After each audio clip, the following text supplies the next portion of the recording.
Good morning and welcome to the Senate Committee on Commerce and Labor. Madam Secretary, please call the roll. Senator Daley, Here. Senator Ellison, Senator Flores, Present. Senator Lang, Senator Rogish, Senator Scheibel, Senator Steinbeck, Chair Pazina. Present. Please mark Senator Ellison present when he arrives, and please mark Senators Lang and Scheibel absent excused. Welcome to the members of our audience in Carson City, Las Vegas, as well as anyone following our meeting online. Before we begin, I'd like to make a few housekeeping announcements. First, I'd like to remind everyone to please silence all of your electronic devices while in the committee room. Members of the public may provide testimony in various ways, all of which are listed on the agenda. You may also submit public comment in writing, either in addition to testifying or in the place of. If you wish to testify in person, please sign in at the table by the door and leave a business card with our committee secretary. When testifying in person, please turn the microphones on to speak and off to listen, because we do have others listening in and viewing the meeting in Las Vegas as well as online. Please also state and spell your name for the record. Anyone who'd like to receive electronic notifications of scheduled bills and access to the committee meetings materials may do so by signing up on Nellis on the legislative website. Committee members will be using their laptops to view handouts and other exhibits. Please don't view this as a sign of disrespect or inattention. And with that, we are going to move to our first item on the agenda, which is Senate Bill 172, prescribing certain rights for agricultural workers. And I would ask that Senator Flores and any of the presenters please head over to the table, and please start when you're ready. Thank you so much.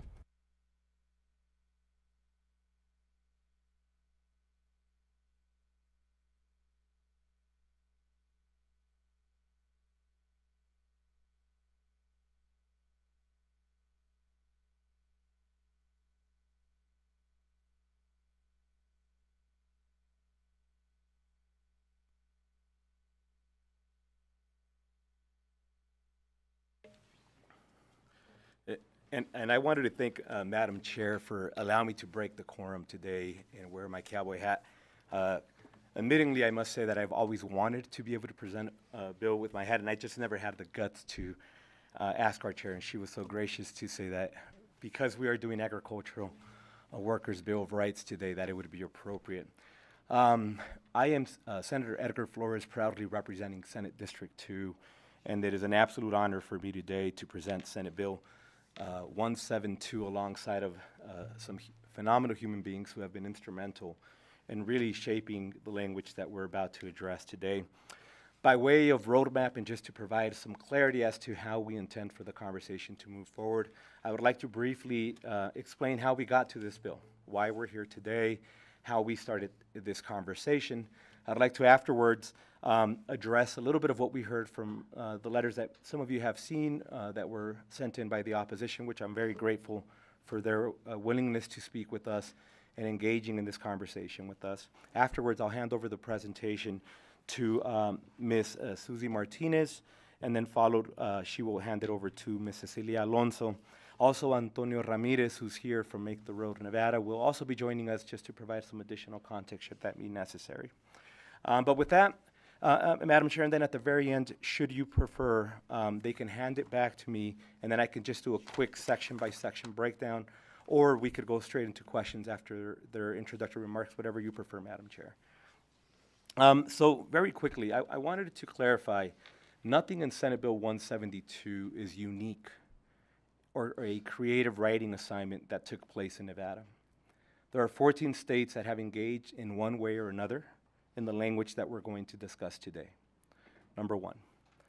Number two, I want to make clear that we have provided some letters of testimony and support from actual farm workers themselves who, unfortunately, because of obvious reasons that they're concerned with retaliation, preferred that we not use their names so that they could not be identified.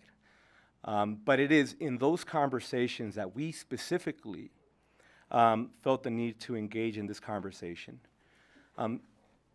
particularly because we have individuals, and post-COVID really put a lot of things into perspective for us. I don't remember a single elected official in the state of Nevada or in our country who wasn't saying thank you to all the essential workers. And I also don't know a single elected official who wasn't using that as a talking point and also said that we have a responsibility to do something for them at the national level and state level. Thereon, we had the opportunity to start engaging with conversations, particularly Make the Road Nevada. I am very grateful to them. They started going out to farms, which, by the way, all members here, we would like to encourage you to join us for a quick visit. Unfortunately, they're not very near. It will be an investment of a few hours, but on a Friday or a weekend, we'd like you to take you out there yourself to see exactly what it is that we are trying to address here. Additionally, I wanted to make clear that not all agricultural employers, not all farm owners are bad. In fact, I would argue that the majority are doing amazing work in the state of Nevada. They're hardworking individuals, they're compassionate, they care about their workers, they've devoted their blood, sweat, and tears. Sometimes there's a generational passing of the baton, that there is a lot of pride in working this land with their hands. But that's the reason why I think we can find a common ground, because a lot of them have indicated that for the most part, a lot of this that they already do. The biggest opposition that we heard was in reference to overpay, and we are open to continue that conversation. We'll go into it why we think it is appropriate for us to address this issue now, but I wanted to make it clear that we understand that that is probably the biggest point of contention, and we are open to engaging in conversation with anybody in reference to why we believe that all workers are entitled to overtime pay. With that, Madam Chair, if I may pass it on to Ms. Susie Martinez, who's the Executive Secretary-Treasurer of the AFL-CIO. Good morning, Chair Pazina and members of the committee. For the record, my name is Susie Martinez, and I am the Executive Secretary-Treasurer of the Nevada State AFL-CIO. It's a statewide federation representing over 120 unions and more than 150 union members in Nevada, including those from the building and construction trades, the service industry, the public employee sector, and many more. I am proud to co-present Senate Bill 172 alongside my former colleague, Senator Edgar Flores, and our amazing stakeholders who have been working diligently to address ongoing challenges faced by Nevada's agricultural workforce. Agriculture is vital to Nevada's economy, yet farm workers, both local and guest workers, remain among the most exploited and unprotected. These workers endure extreme conditions without critical protections, like heat breaks or respirators during wildfire season, leaving them vulnerable to heat stroke, smoke inhalation, and many other health risks. Farm workers also face serious workplace exploitation, including wage theft and denial of basic rights such as rest breaks and medical care. In some cases, H-2A workers are subjected to extreme control, with employers confiscating their passports to restrict their freedom. Most troubling, Nevada labor laws do not extend basic worker protections to farm workers, leaving them vulnerable and underpaid. Senate Bill 172 addresses these issues by providing farm workers with legal protections, including 1, collective bargaining rights. Farm workers will finally have the right to unionize and engage in collective bargaining. This means they can negotiate for better wages, improved working conditions, and a stronger voice in the workplace. Number 2, fair wages and overtime pay. By extending Nevada's minimum wage and an overtime protection to farm workers, we ensure that they will receive fair compensation for their labor, including overtime pay for hours worked beyond the standard work week. 3, safe working conditions. This bill requires employers to provide farm workers with the basic protections such as access to water, shade, and rest breaks. Employers will also be required to take measures to protect workers from extreme weather conditions, including the intense heat and wildfire hazards that are all too common for our state. 4, housing and transportation rights. Farm workers will have the right to decent housing conditions, and employers will be required to provide transportation for essential needs such as medical visits. These provisions will ensure that workers are treated with dignity and respect and are not lived to forced in unsafe or unsanitary conditions. 5, whistleblower protections. This bill will protect workers who report abuses from retaliation, ensuring that they are not punished or threatened for standing up against mistreatment. 6, Advisory Committee on Agriculture work. The bill establishes a committee to oversee the implementation and enforcement of these protections. This committee will ensure that the new laws are effectively carried out and that the farm workers are receiving the protections that they are owed. Senate Bill 172 is a much-needed step forward granting farm workers the rights and protections that they deserve. Our agricultural workforce is vital to Nevada, and it is time that we honor their contributions with dignity and respect. That concludes my remarks, and with that, I'd like to hand it over to Senator Flores for additional, oh, I'm sorry. Cecilia, thank you. Hi, good morning, Chair, members of the committee. My name is Cecilia Alonso. I have over 13 years of experience working in workforce development and farm worker advocacy for the National Farm Workers Jobs Program. I have worked closely with the Nevada farm workers, ensuring that they have access to employment opportunities, training programs, and critical resources. I'm here today as a subject matter to strongly support SB 172 because it addresses long-term standing gaps in worker protections that have left farm workers among the most vulnerable members of our labor force. Nevada's farm workers are the backbone of agriculture work industry. Yet they lack the same labor protections that other workers receive. This bill is not only about special treatment, it's about the basic fairness and ensuring the essential workers have the rights that they deserve. Overtime pay, unlike other industries, Nevada's farm workers are not entitled to the same overtime wage protections despite working 10 to 12-hour shifts, 6 or even 7 days a week. These are grueling, physical, demanding jobs without proper compensation. Workers struggles to make ends meet. SB 172 ensures that farm workers are paid fairly for their time and labor. Access to resources and information. As farm worker advocate, I have firsthand experience with the barriers farm workers face in accessing critical resources. Right now, advocates and service providers are not allowed to visit farm worker housing to provide information on legal rights, healthcare, and worker protections. Many farm workers live in employer farm worker housing where their isolation makes them more vulnerable to exploitation, wage theft, and unsafe conditions. SB 172 guarantees reasonable access to these workers so they can make informed decisions about their rights and reasonable access, about their rights and well-being. Farm workers also endure extreme heat and pesticide exposure and unsafe working conditions without adequate protections. Without proper rest and break meals, the risk of heat stroke, dehydration, and injury increase. This bill ensures that the farm workers receive the same safety protections as other workers in other industries.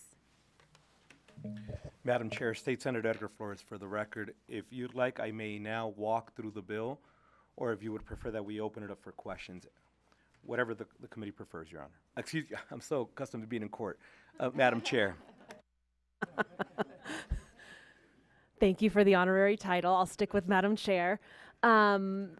Let's go ahead and walk through the bill, and then we'll open it up to questions. Thank you, Madam Chair. State Senator Edgar Flores for the record, and I'll try to be as quick as possible. Section 1, as our two amazing presenters and experts have alluded to, removes agricultural employees from the exemption of minimum wage and overpay requirements in the state of Nevada. Section 2 indicates that an agricultural employee who works for at least 5 hours is entitled to at least 1/2 hour break. And again, that's just because we are making it abundantly clear that we understand just how demanding the type of work that they do is, and we want to make sure that they're getting ample breaks. Subsection 6 just alludes to the definition of agricultural employee and aligning it with the federal definition. Section 3 removes the exemption that previously existed with lodging. So at times, there is a formula that we utilize in Nevada that pertains to lodging, and it's just removing that so that they can negotiate that and come up with an agreement. Section 4 removes the monetary limitations on value of meals. Sometimes they provide lunch, breakfast, lunch, and dinner. We just want to make sure that that is in alignment and that is not part of the exemption. Section 8 defines, again, agricultural employer. Section 9 defines agricultural worker. Section 10 provides a definition for key service provider. Section 11, as Ms. Alonso previously alluded to, we want to make sure that farm workers have an opportunity to be visited. Again, this is not it is not our position that this is happening in all with all farm workers. We just want to make it abundantly clear that we've heard, unfortunately, that in some scenarios there is no access to them, and that people don't understand and cannot see the working conditions, cannot be visited. So we want to make sure that they can, in fact, there be reasonable access to the farm workers, so that anybody, should their family or anybody else need access to it, that they can, in fact, do that. Section 12 addresses the issue of having access to key service providers and just health workers. Again, we've had instances where we heard that weeks went by before somebody could have adequate treatment. Weeks went by before they had an opportunity to tend to a wound adequately, that they weren't just doing something themselves. We want, Section 12 is specifically designed to do that. It also gives the Labor Commissioner the option, it is a may, not a shall, to adopt the regulations in accordance to that.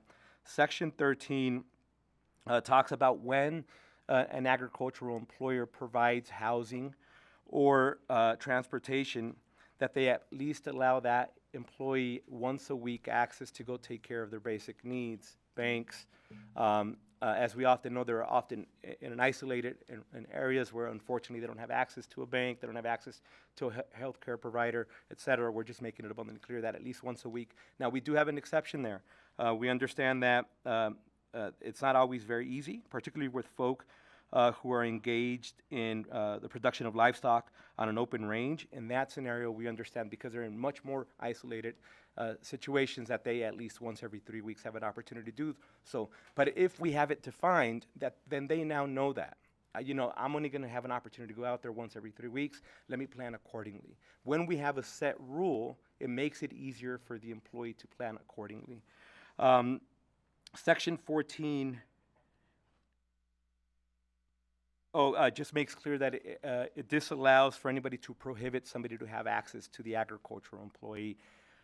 Section 15 talks about the short-handed hoe, often addressed, or people know it as el cortito, which is anytime we use it for weeding and thinning. What we're trying to address there, and by the way, the Supreme Court and other states have already addressed this, where individuals, unfortunately, they're positioned in such a way, kneeling, or they're on their knees down, or they're slouching or crouching the whole time. Unfortunately, it creates chronic back pain and lifetime problems. Fortunately, from a lot of the ranchers that we've heard from in Nevada, they've already banned that and don't use it, because there's much more sophisticated ways of doing it now. But we just want to make sure that we're in alignment with the other states that have addressed this issue, and that we that we bar it. However, there is an exception to that. We understand that in some circumstances, that's the only tool you can really use to effectively do the work. So we want to, the Labor Commissioner will create regulations to specifically address that issue, so that there are exceptions for that circumstance when it's justified. Section 16 dictates the notice requirements. We are creating the Agricultural Workers' Bill of Rights. We want to make sure that they understand what those are, and that they are placed in locations that they have access to them, in their housing, locations where they often meet or get together, break rooms, et cetera, similarly to what we would see with any other type of employee in any other industry. Section 17 addresses when there is an emergency or declaration of a disaster pursuant to NRS 414.070, related to a public health or an agricultural employer shall provide, and we just want to make sure that there's certain housing requirements that are being met. One of the reasons we specifically have this in here is, as we had an opportunity to speak with some of the workers, and again, this is the exception, not the rule of what we're seeing from our agricultural employers in Nevada, is that they're in these tiny confined spaces. They're often being given, and again, it was these individuals sharing these stories, that they were given expired food, and they were just in a very horrible living situation. We just want to make sure that we're addressing that. Section 18 has a requirement for the Labor Commissioner to apply the minimum hourly wage pursuant to Article 15, Section 16, Article 15 of the Nevada Constitution. Section 19 is probably the most important section for me, and probably all three of us sitting here. It's what allows them their collective bargaining rights. All employees should have the right to collectively bargain, period. That is not negotiable for me. You're either in or not. That's the only way I engage in that conversation. Nothing further to be said there. Section 20 allows for a civil remedy for folk who've had their bill of rights violated, and also protections for whistleblowers. Again, either you believe in folk having an opportunity to speak out or don't. That's a non-negotiable for me. We could talk about everything else, but those two are non-negotiables. Section 21 creates the Advisory Committee on Agricultural Work, and it puts it under the Office of the Labor Commissioner. It's a 9-member appointed committee, and we want to make sure everybody's represented. We want to make sure agricultural workers are represented. We want to make sure agricultural employers are represented. We want to make sure advocates are represented. It's a 4-year appointment, non-paid. With that, Madam Chair, I appreciate everybody's indulgence, and I will simply finish with this. I am very respectful of the letters that I received, and I understand that a lot of folk work with laser-tight margins. As a business owner, I have been in that situation where I paid my staff and not myself, and it was scary. It was an absolutely scary time. It's something employers do often. But I think all of us in those circumstances can agree that the right answer is not to say we're not going to pay employees what they are owed. We change our business models, we adjust, we rise to the moment. But it is not, in my position, a place of comfort yet to say that we don't adequately compensate individuals. With that, Madam Chair, we are open for questions. Thank you. Thank you so much for the presentation on Senate Bill 172. Do we have any questions from the committee? Senator Ellison and then Vice Chair Daley.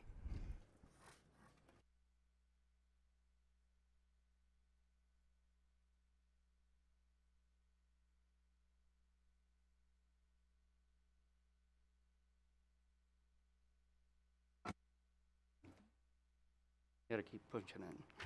Anything over 40 hours is overtime. You're saying now anything over 8 hours per day is overtime.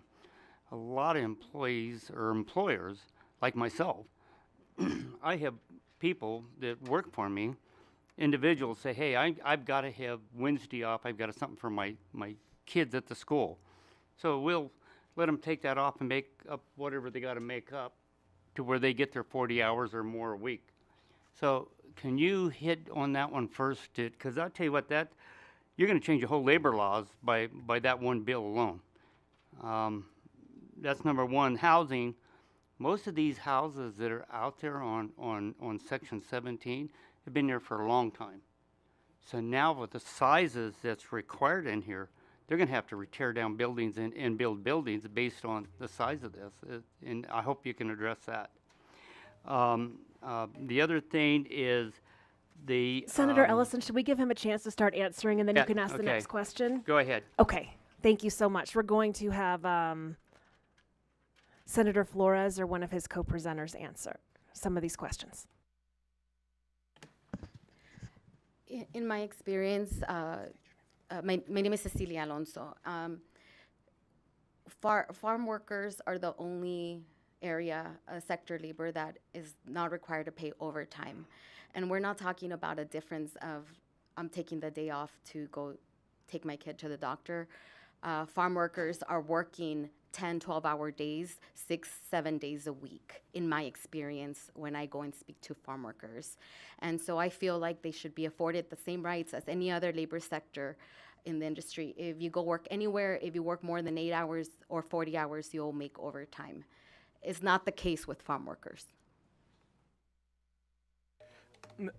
Madam Chair, and if I may, Senator Edgar Flores, and also just for the sake of clarity, specifically in Section 1 NRS 608.018, Senator Ellison, thank you for your question. I just wanted to clarify in lines 6 and 7, it goes into a little bit of how the 1.5 time payment works, and it could be triggered by 40 hours or it could be triggered by 8, but it just does very clearly state it in sub B, more than 8 hours or in any work day unless by mutual agreement the employee works a scheduled 10 hours per day for 4 calendar days within any scheduled week of work. So it's not just automatically after 8 hours. There could be that mutual agreement. We're going to work 4 10s, which we often see in other areas.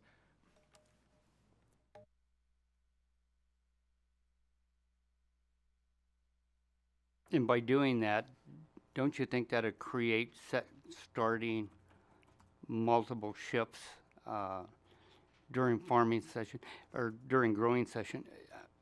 How many, give me an idea, how long does migrant workers work? Is it 3 months out of a year? Is it 6 months out of a year? Or could you give me that answer? It depends. Cecilia Alonso. It depends on the work that they're doing. 3 to 6 months out of a year, if not, they're rotating in and out.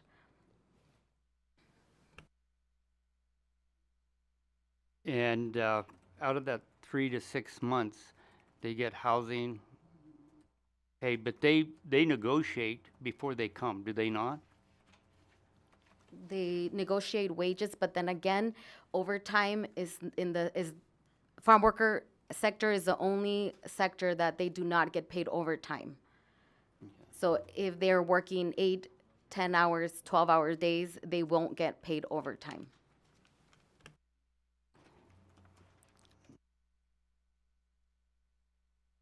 Okay. We're going to go to Vice Chair Daley, and then we're going to go to Senator Steinbeck. Thank you, Madam Chair. And my, not necessarily questions on some of this stuff, just a couple of comments or thoughts that I had when I was reading through the bill.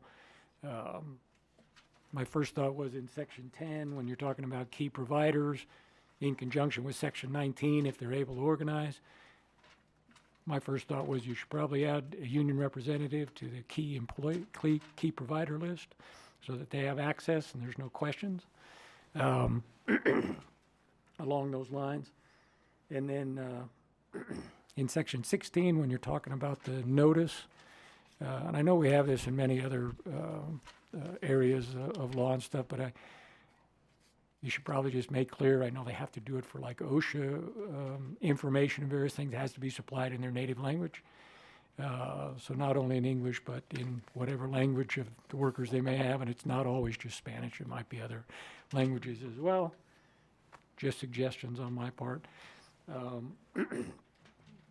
And then I know agricultural workers are not covered by the National Labor Relations Act, so there's not a structure on how they organize and various things. And I know at some point in the future, you might be able to reference some of the structure that's already in statute for public employees or people that are not also covered by the National Labor Relations Act under 288.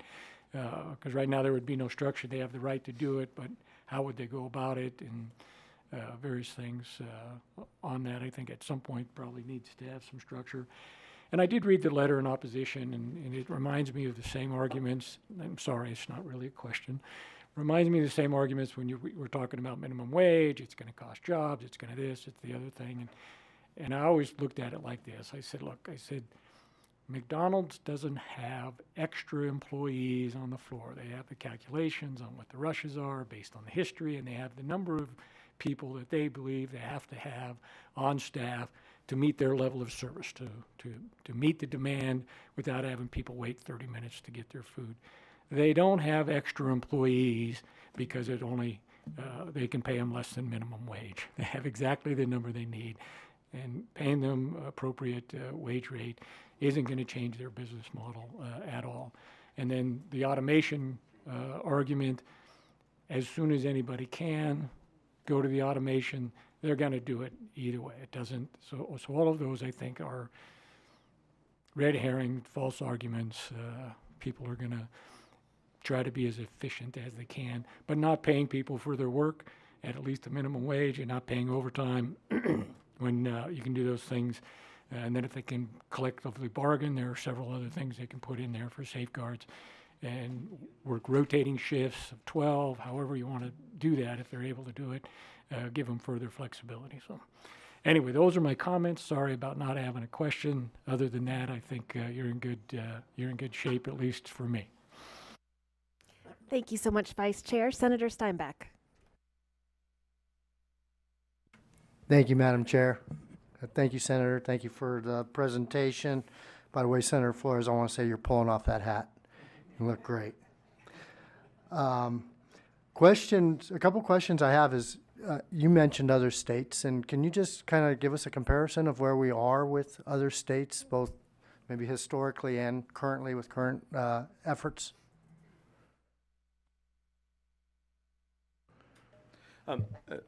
Thank you. Senator Edgar Flores, thank you, Senator, for that question. Colorado, Oregon, California, Washington, Hawaii are amongst some of the states where we've had an opportunity to engage in this conversation. Everybody has implemented sections of this bill or all of this bill in different ways.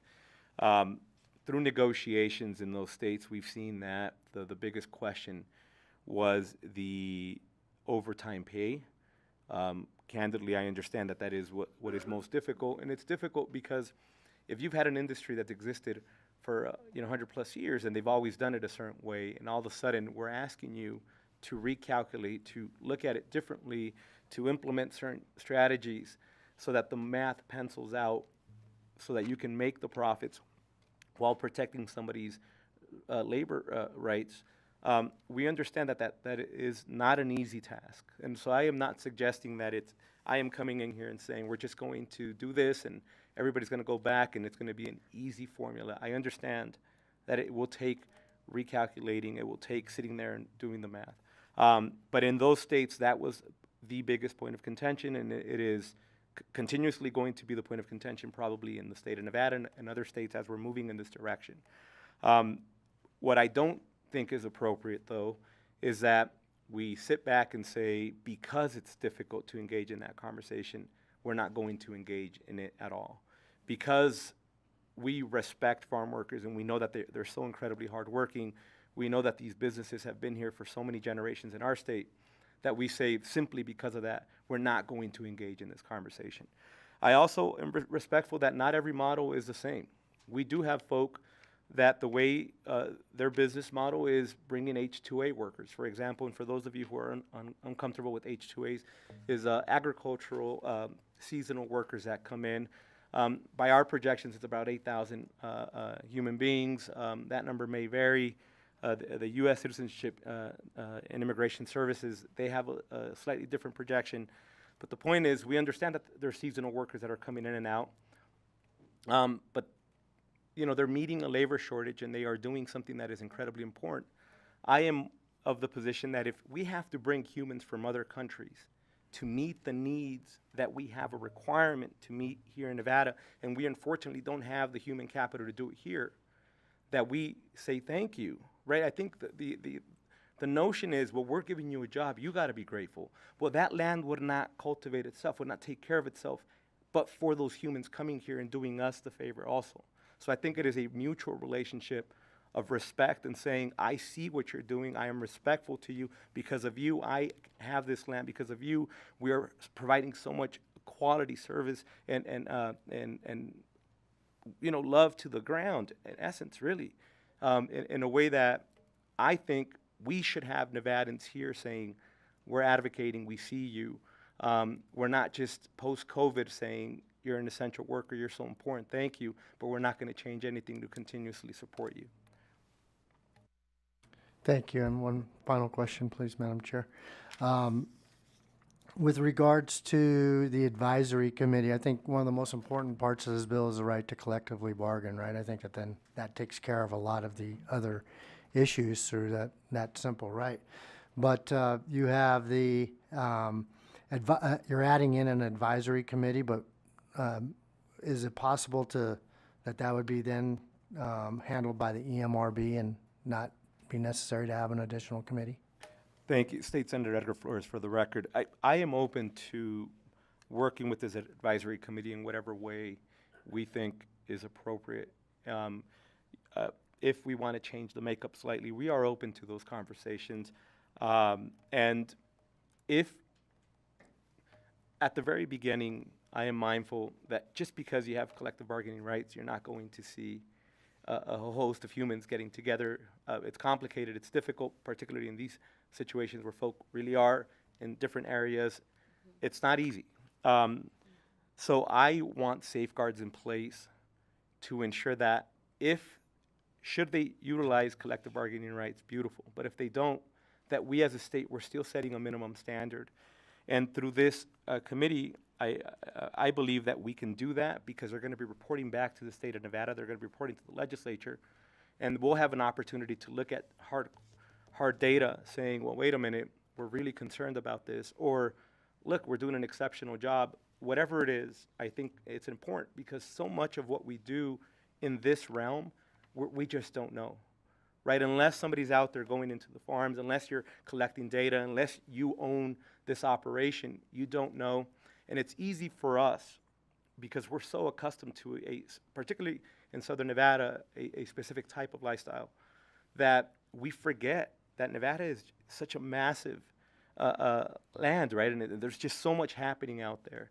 So I for one, just think that I want to create a minimum standard that we put ourselves in a position where we are actively being engaged and educated on what's happening. But I am open to adjusting this in the membership makeup to make sure that it is fair, equitable, and that everybody's voice is being heard. Thank you, Madam Chair. Thank you, sir. Thank you so much. All right, not seeing any further questions. We thank you, the three of you, so much for presenting this morning, and you do pull off the hat, Senator. And with that, we are going to open up for testimony in support of Senate Bill 172. We ask that you come up to the table in Carson City or in Las Vegas if you are in support of Senate Bill 172.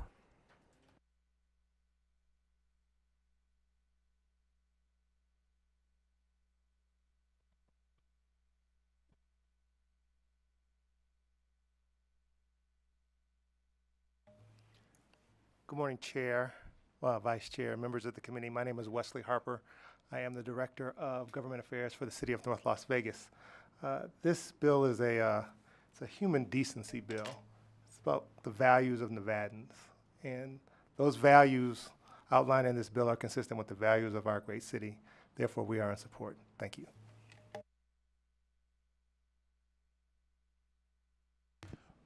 Thank you, Chair and Committee. Ross Kinson, Kinson. For the record, the President of the Northern Nevada Central Labor Council, and I am fully in support of this bill. I just, want to briefly share. I think all of us have gone through jobs, as we were coming up through our careers, and many of us have been afforded the right to overtime in those jobs. I know I certainly have. And I worked hard in those jobs. I worked 10, 12, 14-hour days. And I did that because I knew that if I did, I would be able to better myself through my overtime. And because of those extra hours I worked, I was able to buy a house for myself, provide for my family. But I wouldn't be able to do that without that overtime piece. And these workers deserve the exact same thing that all of us had the privilege of having when we were coming up through our careers and our jobs. Now I work a job that is unfortunately salary, but in my time as an hourly employee, I was very grateful to have that overtime, and I know these workers would be too. Thank you. Good morning, Chair and committee members. For the record, my name is Noe Orozco. That's N-O-E, accent over the E, O-R-O-S-C-O. I'm the Government Affairs Manager for Make the Road Nevada. And I would like to read one of the stories that was shared with us. Madam Chair, just for your awareness, I may run out of time, so please feel free to let me know that my time has expired. This is from one of the farm workers that we had the pleasure of being able to speak with. I have lived and worked as a farm worker in Nevada for the past 2 years. During this time, I have witnessed and personally experienced the hardships that many farm workers endure, particularly when it comes to housing. Along with 10 other farm workers, I was provided housing by the farm owner. The accommodations consisted of a 2-bedroom trailer for which each of us was charged $116 per month. In total, the farm owner collected $1,392 from us every month for a space that was far from suitable for living. The owner had multiple trailers on his property like this. The conditions inside were harsh. 3 of us were squeezed into each bedroom, while 4 of us slept in the living room, and 1 person had no choice but to sleep in the kitchen. The trailer lacked both heating and air conditioning, and the farm owner refused to make necessary repairs. With no other options, we gathered what little money we had to fix the air conditioning ourselves. The poor living conditions took a toll on our health and our safety. A couple of us suffered injuries inside the trailer due to the deteriorating state. When we brought our concerns to the farm owner, instead of receiving support or even acknowledgement of our hardships, we were met with asking us to leave. We were given just 15 days to vacate the premises. However, only 2 days later, we were abruptly told that we had to leave immediately.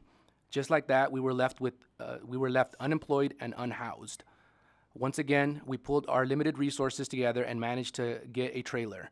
While this gave us a place to stay, we had no money left over for the most basic necessities like food, clothing, or hygiene products.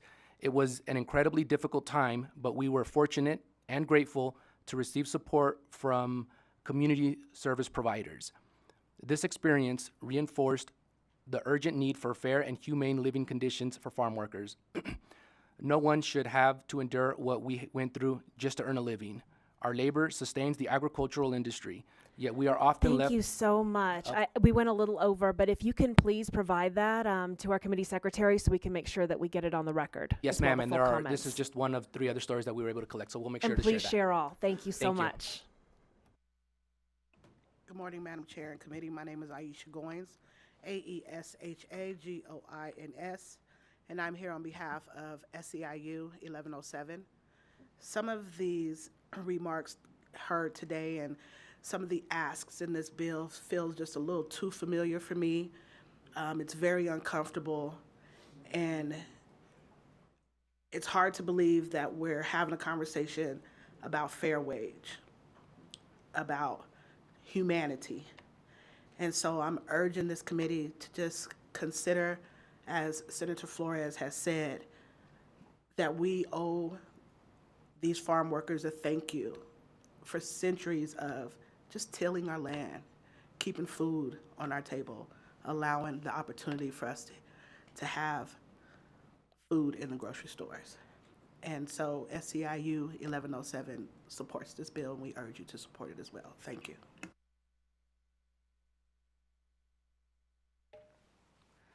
Good morning, Chair and members of the committee. For the record, my name is Tara Webster, T-A-R-A-W-E-B-S-T-E-R. I'm the policy manager with the Progressive Leadership Alliance of Nevada, here in support of SB 172.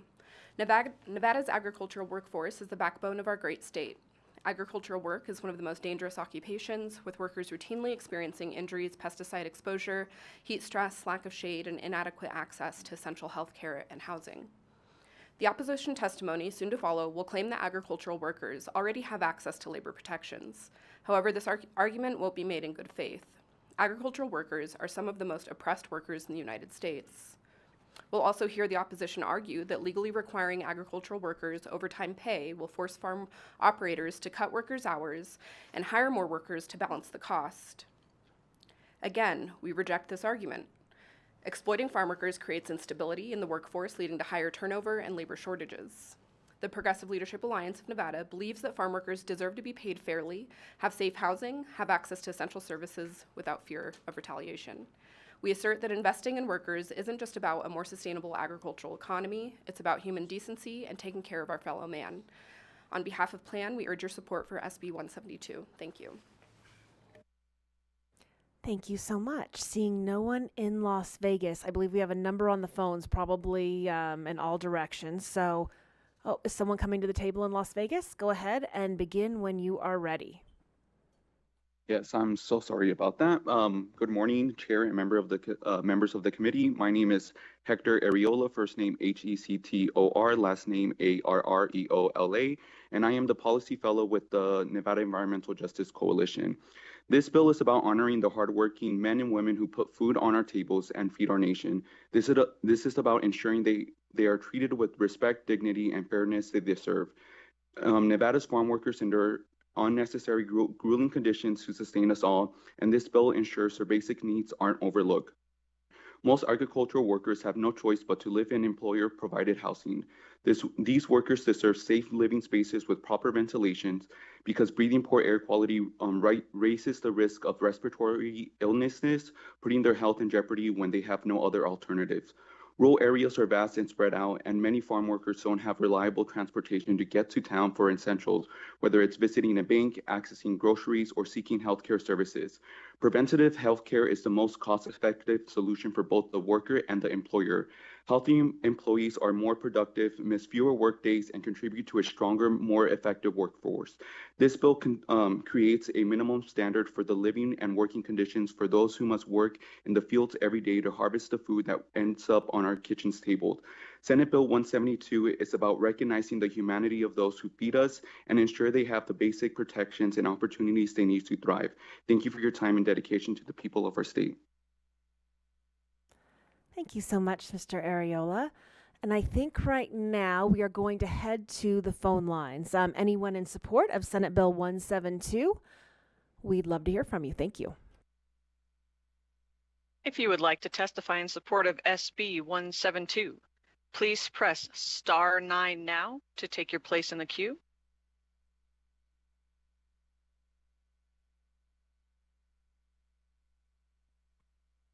Good afternoon, Chair and members of the committee. For the record, my name is Joseph Graham, Joseph Graham. I'm the Chief Steward of CWA 9413. I strongly urge the committee to support Senate Bill 172.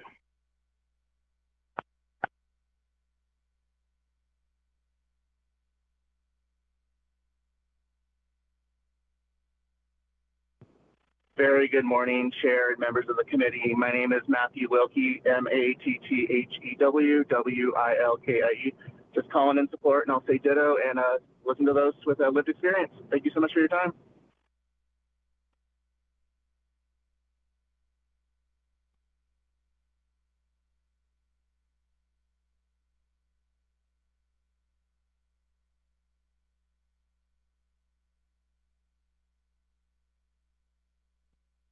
Caller with the last 3 digits of 890, please press *6 to unmute yourself.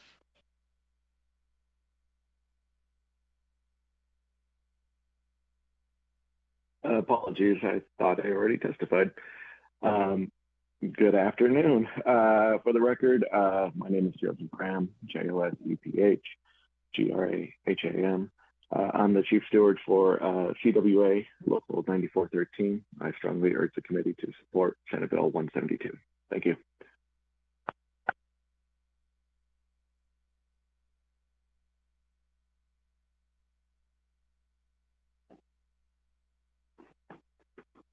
Good morning, Chair, members of the committee. For the record, my name is Thomas Bird, ThomasBird.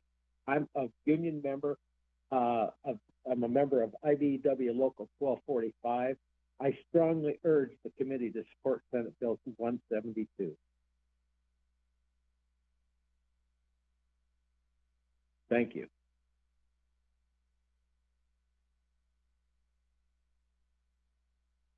Good morning, Chair and members of the committee. For the record, my name is Kimberly from SAG-AFTRA. I strongly urge the committee to support Senate Bill 172. Thank you.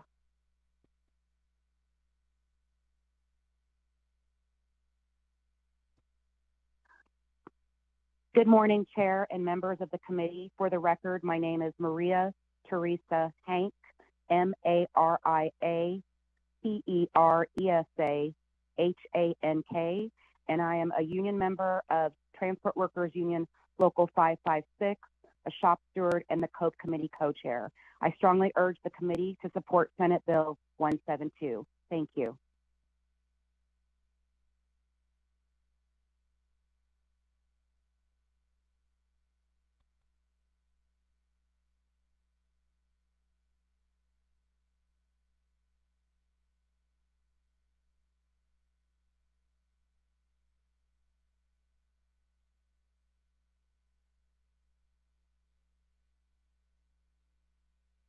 Caller with the last 3 digits of 772, we can see you are unmuted on our end. Are you muted on your end? No. Please continue.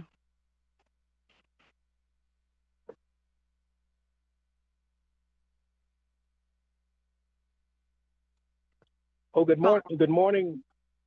Go ahead, Am I caller. on? Oh, good morning, Chair and the committee members. For the record, my name is Larry Wilson. I'm the UAW retiree president for Local 2162. And I strongly urge the committee to support Senate Bill 172.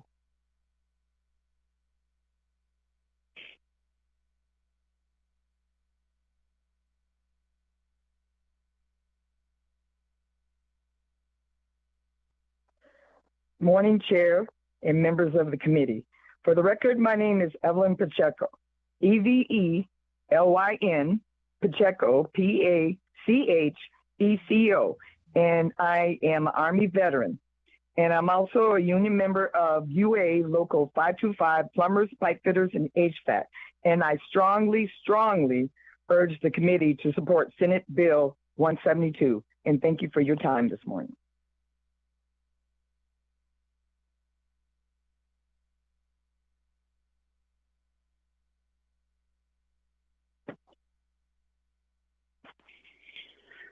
Good morning, members of the committee. My name is Noah Cicero, Noahcicero.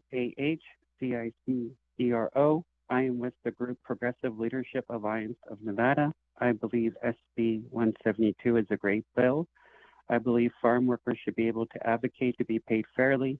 They should have comfortable housing, a safer work environment, overtime pay, and they should be able to unionize and have the ability for collective bargaining without fear of retaliation.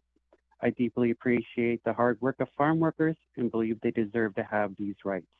I believe SB 172 makes Nevada better. Thank you for your time and dedication to our state.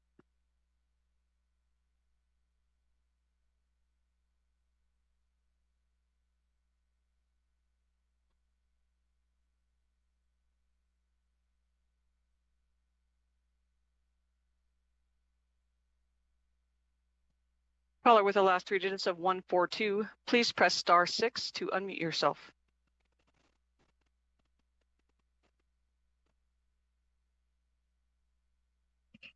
Again, caller with the last three digits of 142, please press *6 to unmute.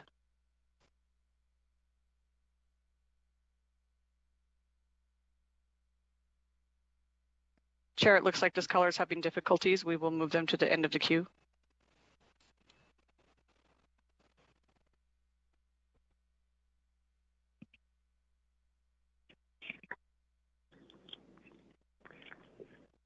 Hello.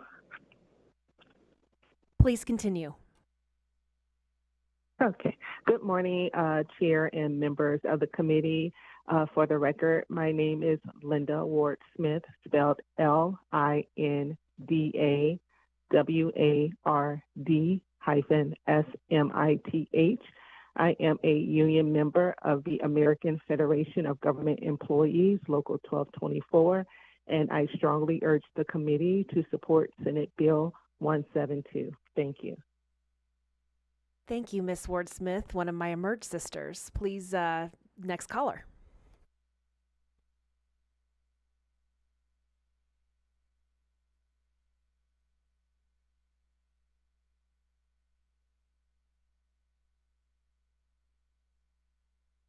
Caller with the last three digits of 889. Please continue. Good morning. Good morning, Chair and members of the committee. For the record, my name is Gabe Christensen, GABECHRISTENSON. I'm a member of Smart TD 1043 and also the Nevada State Legislative Director. SB 172 would help farm workers get the basic workers' rights that they deserve. And we strongly urge the committee to support SB 172. Thank you.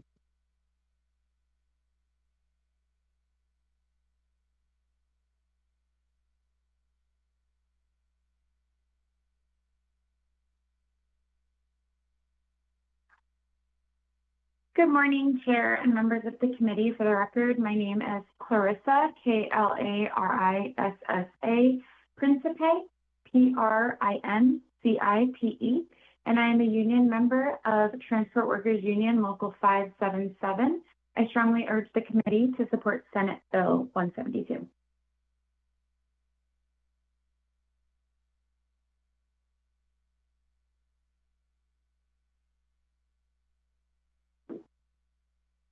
Good morning, Madam Chair, and members of the committee. For the record, my name is Liz Sorensen. That's LIZSORENSON.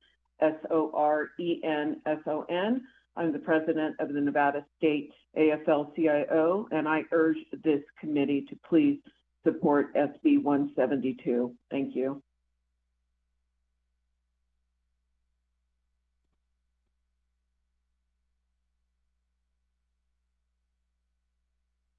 Hello, this is Addie Chris Johnson, ADDIE CRISP JOHNSON. For the record, I would like to strongly encourage the committee to support SB 172. Thank you.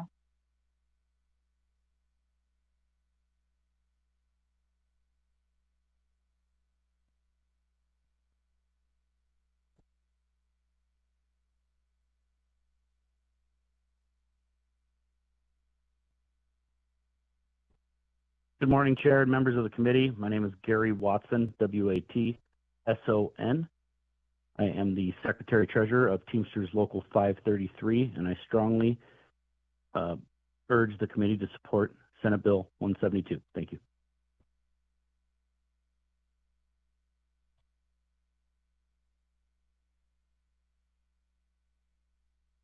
Good morning, Chair and members of the committee. For the record, my name is Carlos Gutierrez, GUTIERREZ,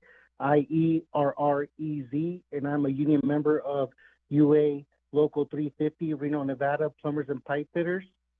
And I strongly urge the committee to support Senate Bill 172. Thank you.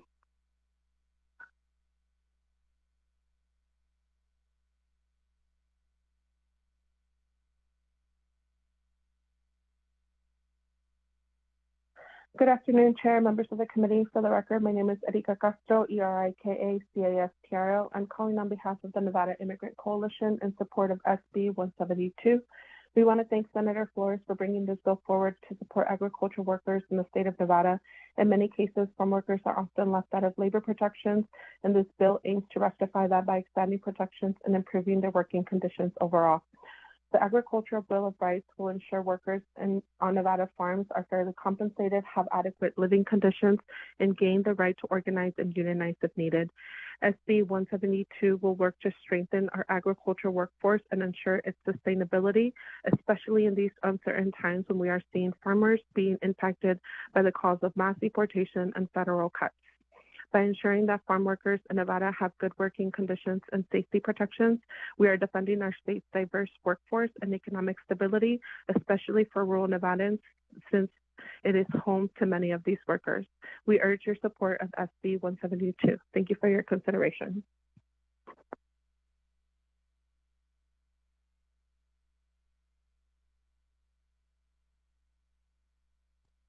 Good motivating morning to you, Madam Chair, and members of the hardworking committee. This is Dora Martinez. My hat goes off to Senator Flores. Thank you for bringing this common sense bill forward. And here I thought the people with disability were the only one population who are dealing with sub-minimum wage. I wholeheartedly please to ask you to support this bill. We need to take care of these people and the hard condition that they work under. Thank you so much. Have a good day.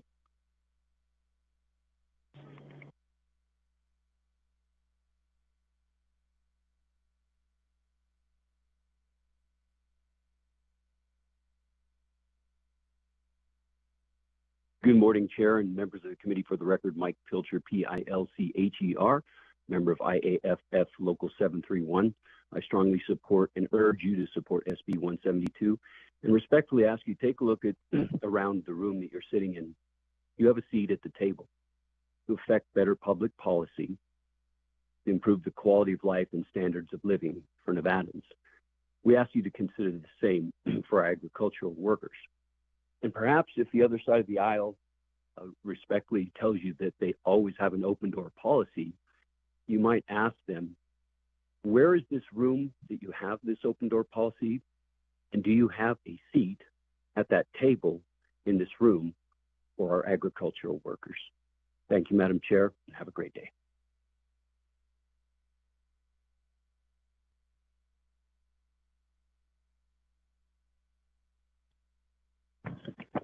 Good afternoon, or good morning, Madam Chair and members of the committee. My name is Kalani Kanakoa. I am a member of UA Local 350 Plumbers and Pipe Fitters, and I am strongly urge the committee to support Senate Bill 172. Thank you. If you recently just joined us and would like to testify in support of SB 172, please press *9 now to take your place in the queue. Again, if you would like to testify in support of SB 172, please press *9 now.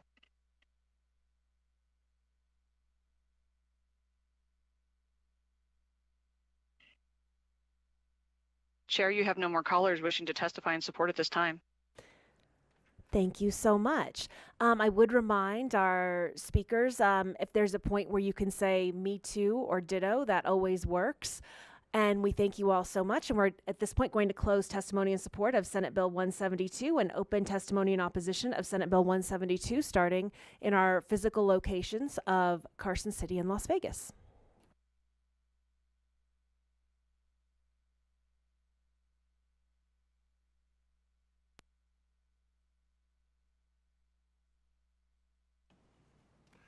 Chair Pazina, members of the committee, for the record, I'm Doug Busselman. I'm the Executive Vice President of Nevada Farm Bureau. Busselman is B-U-S-S-E-L-M-A-N. Nevada Farm Bureau is opposed to the removal of the exemption of agricultural workers from overtime requirements.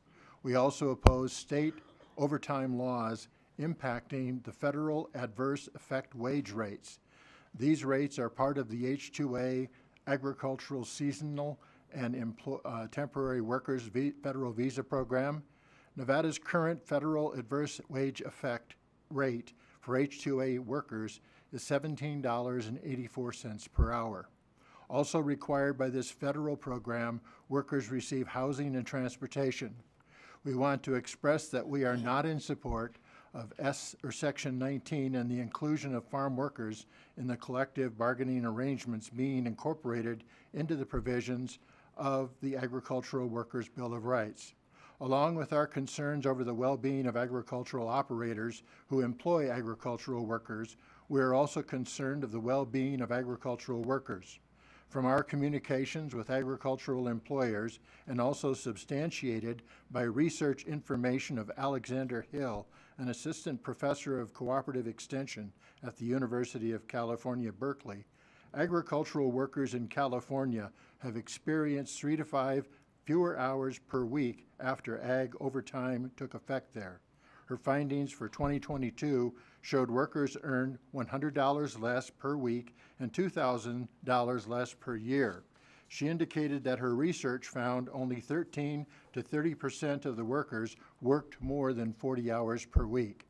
Our members have indicated that they will likely be required to follow this employment approach should their narrow margins on profitability be pressed by the requirements of needing to pay overtime for anything over 8 hours per day or more than 40 hours per week.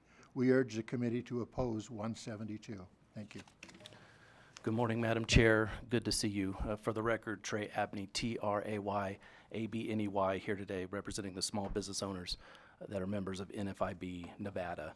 I will echo the comments of my friend Doug Busselman with the Farm Bureau, certainly concerned about the effect not only on small businesses that are in the agricultural industry and in this space, but the effect on the entire supply chain when you increase cost the way this bill would. We are acutely aware of what inflation has done to every Nevadan. Bills like this, what the federal government is doing with tariffs, et cetera, et cetera, et cetera, raise issues for us, and we are not convinced this bill will help matters at all. So for those reasons, we respectfully oppose this. Thank you. Good morning, Madam Chair, members of the committee. My name is Brad Johnston. I live in Yerington. I'm a practicing attorney. I've been practicing for about almost 27 years now, over 20 of which here in Nevada. I represent a number of farmers and ranchers, including Perry & Sons Farms, Inc., which is by far the largest ag employer and ag producer in this state. There was a lot of references today to the H-2A program and references to exploitation and vulnerability. The H-2A program was one of the most regulated employment programs in this country, where the workers are paid not only $17.84 an hour, but have a host of other protections, including a guarantee of 3/4 of their hours. The housing is inspected every year, and it must meet OSHA requirements. There was references to Oregon and Washington. I hope this committee would take the time to review articles from National Public Radio, Oregon Public Broadcasting, and Northwest Public Broadcasting, all referencing, and I'll hand these to the Secretary, that farm workers in those states that have adopted overtime requirements have asked for a repeal of overtime laws because their hours have in fact decreased. It's simple math. If a farm worker is currently working 55 hours a week, which is not uncommon, those hours will be reduced to 40 to avoid overtime requirements, and the number of workers will increase. That's what happens in California. It's what's happened in Washington. It's what's happened in Oregon. So look at what has happened in other states. I find it ironic that people are supporting this bill in the name of farm workers when it has been demonstrated in other states that overtime exemptions taking those away actually hurts the income of the farm workers who the sponsors of this bill seek to advocate. I strongly urge you to reject this, understand how farm work is highly regulated by the Department of Labor, how farm workers are intensely protected by the H-2A regulations, which protections extend to any other domestic worker in corresponding employment. This bill is misguided and should be rejected. Okay. You've reached your 2 minutes. Thank you very much. If you have any comments, you're welcome to turn them into the Secretary. Next speaker, please. Good morning, Chair and members of the committee. Thank you. My name is Mary Snyder. I'm here along with my brother Jim and our onion manager, Noe Alvarez, to speak to you on behalf of Snyder Livestock Company and Mason Valley Heritage Ag. We honor the work of our farm workers every day at our company. The stated intent of this bill is to protect farm workers. If adopted, however, it would in fact harm farm workers. In federal fiscal year 2024, there were approximately 3,500 H-2A positions certified in Nevada. 75% of these are based in Mason Valley. We encourage you to come visit us and see your food being produced. Employers who use the H-2A program are subject to extensive regulations, over 3,000 pages of new regulations in the last 2 years alone. Many of the provisions of this bill are already embedded in those regulations. The minimum wage for H-2A in 2025 is $17.84 per hour, far exceeding the Nevada state minimum wage. We also must provide housing and transportation at no cost. Academic studies from states have shown that overtime laws have resulted in less take-home pay for farm workers, one of the many harms. This law would require access for farm workers to key services. In fact, many ag producers not only provide access, many provide transportation if needed. There is no evidence that the ability to join a union has changed the wages, especially for H-2A workers, whose wage rate is established by the United States Department of Labor. Our housing is inspected annually to ensure safety and compliance. Ag is the #3 industry in Nevada and the #1 industry in 85% of the state. Ag producers are price takers, not price setters. Increasing costs and increasing regulatory burden has resulted in some ag producers going out of business. This not only harms the farm workers, but also the rural communities of Nevada. The sponsor mentioned several times that these We're problems— over 2 minutes, so with the number of speakers we have, if you'd like to very quickly close up and then share your comments with the committee secretary to put on file. Thank you very much.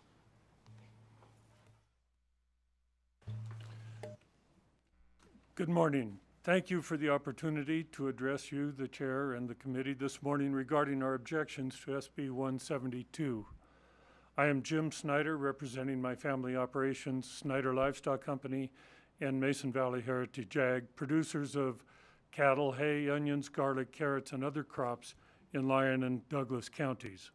I am also chairman of the Nevada Board of Agriculture, representing row crop producers in Nevada. You are probably aware that vegetable production is a labor-intensive activity dependent largely on guest workers. As employers of guest workers, we are highly and strictly regulated by the U.S. Department of Labor. DOL enforces its regulations rigorously. Among other facets of regulation, DOL sets wage rates at a high level, currently $17.84 per hour. A redundant layer of legal protection would be unnecessary and counterproductive for workers and producers alike. I am told, a person earning $17.84 in the U.S. would only make approximately $28 a day in Mexico. I am told that our guest workers returning home from work in our operations are able to remodel or expand their homes in Mexico, to build new homes, to provide a higher level of education for their children, and to invest in business opportunities in their communities. Domestic workers are offered all the same opportunities. In the current environment, our workers generally want to work as many hours as possible, typically 48 to 60 hours per week. If required to pay time and a half, we and other employers in Nevada will have to consider measures such as hiring additional workers and investment in labor-saving technology. Individual workers will work fewer hours, earning less money over the period of their employment. On behalf of ag producers in Nevada, as well as behalf of our own loyal employees, I ask you to kill this bill. Thank you.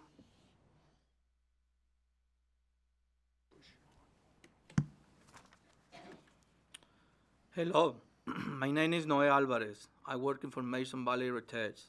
I came to work the 1997 H-2A employer. My focus is to work for send money for my family. And I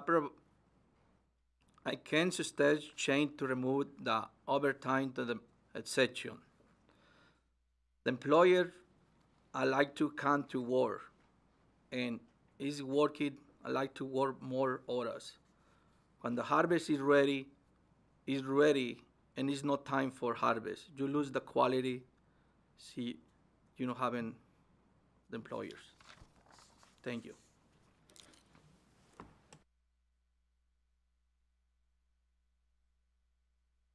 Good morning. My name is Cole Estelle. That's Coleestill. My family runs sheep in northern Washoe County and Humboldt County, Eureka County, and Elko County. Together with my dad, my sisters, my nieces, my wife and my son, and our extended family, who are H-2A workers. I've worked with Tio Luis Zacarias for 20 years. His name's not Tio, but I call him Tio. He has 2 children in Peru and 2 grandchildren that he supports. Alejandro Hernandez has worked for me for 8 years. He has 2 children in Mexico, and his daughter has epilepsy. He uses his money that he makes here to help pay his doctor bills. Victor Brazil has been with us 3 months. This morning he got an appointment at 9 a.m. at Wells Fargo in Reno, so I had to get up at 4 a.m.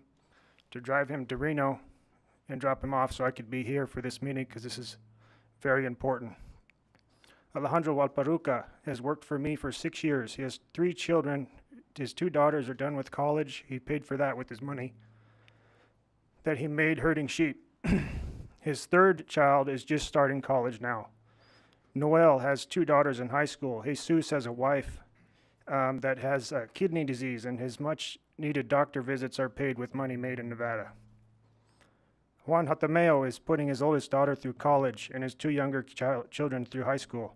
Uladio and Henry are using money to build new houses to improve living conditions for their families in Peru.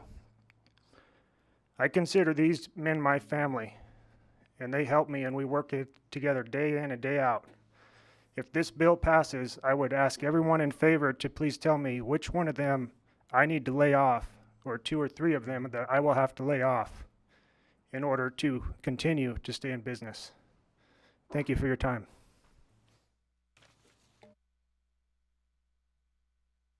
Can I leave my hat on, Madam Chair? You may. Thank you. I'm more comfortable with my hat on. My name is Ed Goodhart. I'm the manager of Ponderosa Dairies in southern Nevada in the shadows of Death Valley. I'm a first-generation American. My father was born and raised in Indonesia. My mom's from the Netherlands. My brother and I grew up garbage dumpster diving to get our first grub stake to get some of the yard equipment. I worked for the Teamsters. I worked for the UAW. I worked as an oil worker. I worked on docks. I did 10 years at General Motors. I'm not your normal, what you call landed gentry individual.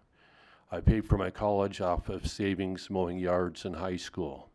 I have a great, shall we say, camaraderie and respect for agriculture, for the employees, and for our standard of life. We have 200 employees. We offer free housing to roughly 75% of them.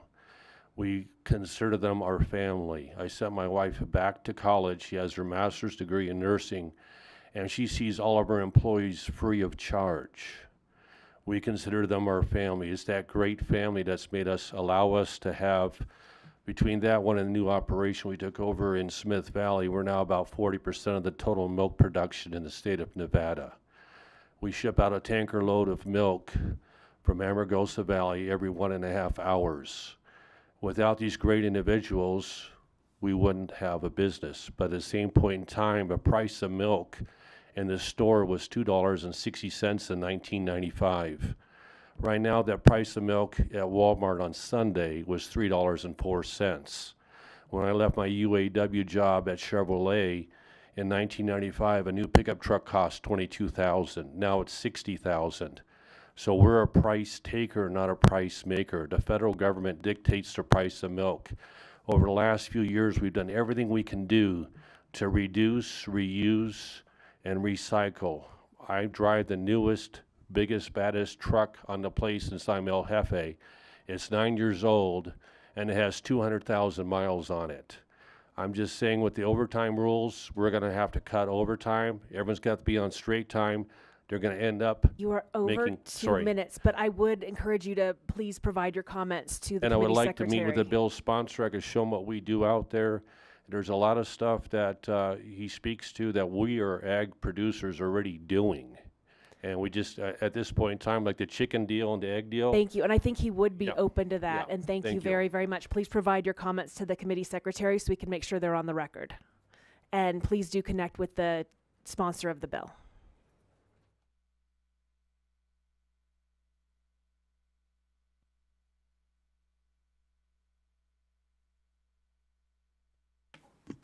Good morning.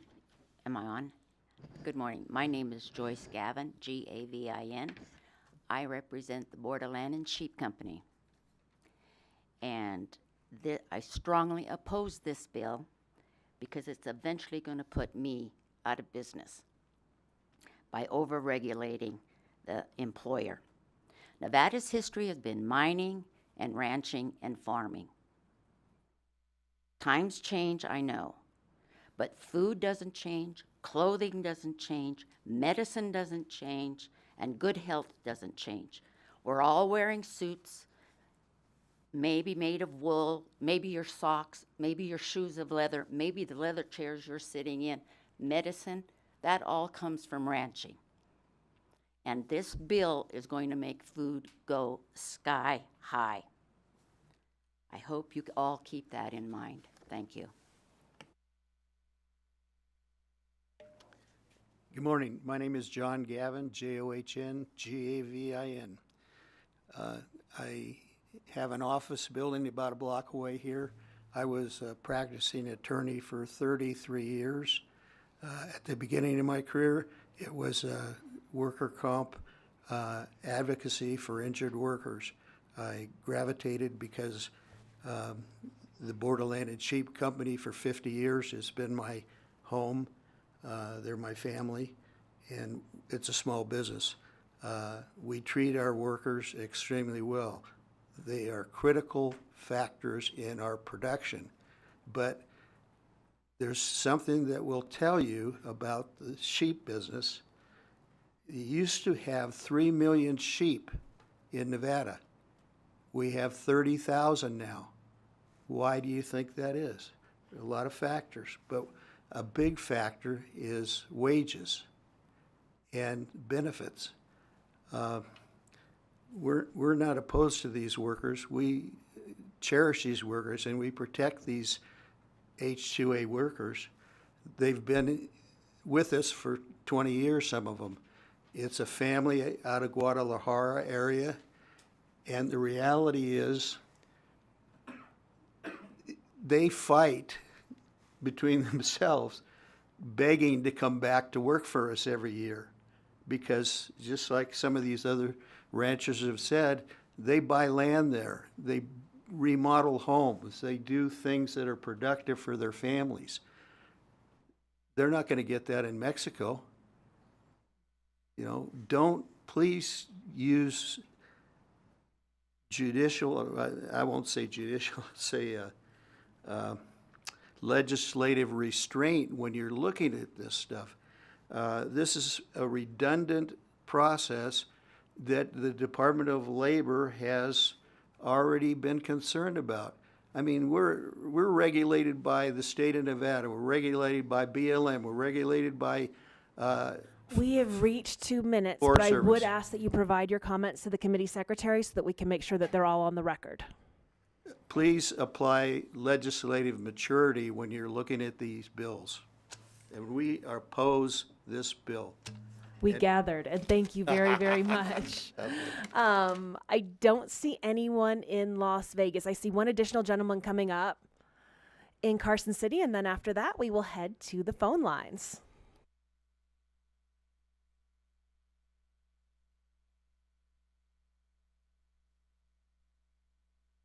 Oh, turn on your microphone just so we can make sure you're on the record. Chairman, Committee, Grant Mills, MILLS, Fallon. We've been in the dairy business for 85 years, and in the last dozen years since my father's passing, my brothers and I have continued it. That's 12 years of no net income. If we didn't have other business interests, the dairy already wouldn't still be there. The dairy industry is desperately searching, as you heard, we're a price taker, not a price maker, and we're very struggling to move forward and looking at all things that we can do to accomplish that. But we feel that the losing the exemption of overtime section particularly, it would be extremely onerous in our ability to continue 85 years. Thank you. Thank you so much, sir. And we are going to move to the phone lines.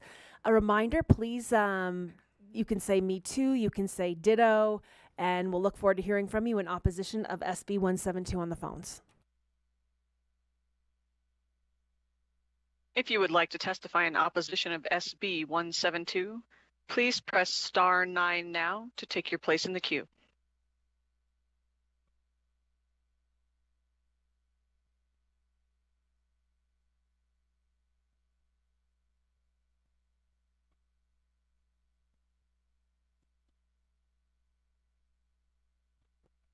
Hello?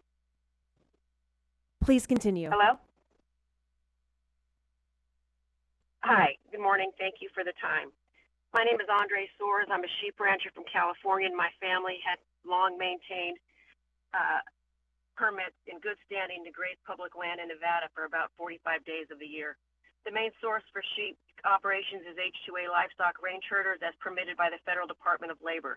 This is a highly scrutinized and regulated program. Ag overtime was implemented in 2019 in California. Its application to this guest worker program and job classification in particular, now in full implementation, is rendering this federal program inoperable in this state. It has driven these wages to 236% higher than the federal minimum wage for this job classification. As a result of this untenable spike in input costs over the last 2 years, sheep numbers in California have declined 13%. Sharpest decline in the country, and jobs have been eradicated. While our state burns to the ground, our government has effectively removed resources to mitigate these wildfire damages. Livestock grazing removes fire fuels first and foremost, while doing so quietly and effectively enriching soils, promoting sequestration of carbon, and growing food and fiber. Employers value these workers. Per existing regulations from the federal DOL, labor, along with its statutory wage, these range livestock workers are provided with housing, utilities, food, travel to and from their country, cell phones, all from their employer. Nothing is charged back to the employee. This is all over and above their wage. Department of Labor, in consideration of the job description for these workers, defines the work week for these workers at 48 hours. Because of the nature of the work, a monthly minimum salary is set forth by the DOL and is considerate of this 48-hour work week. Unintended consequences of overtime as applied in California resulted in a wage increase to these particular workers at a rate of over 250% as compared to the rest of ag. This particular job classification cannot be mitigated by alteration of shifts or days off because of the strict definitions within the Department of Labor.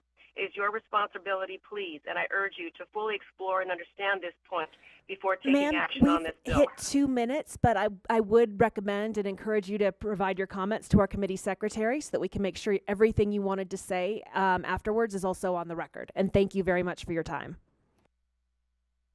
Thank you.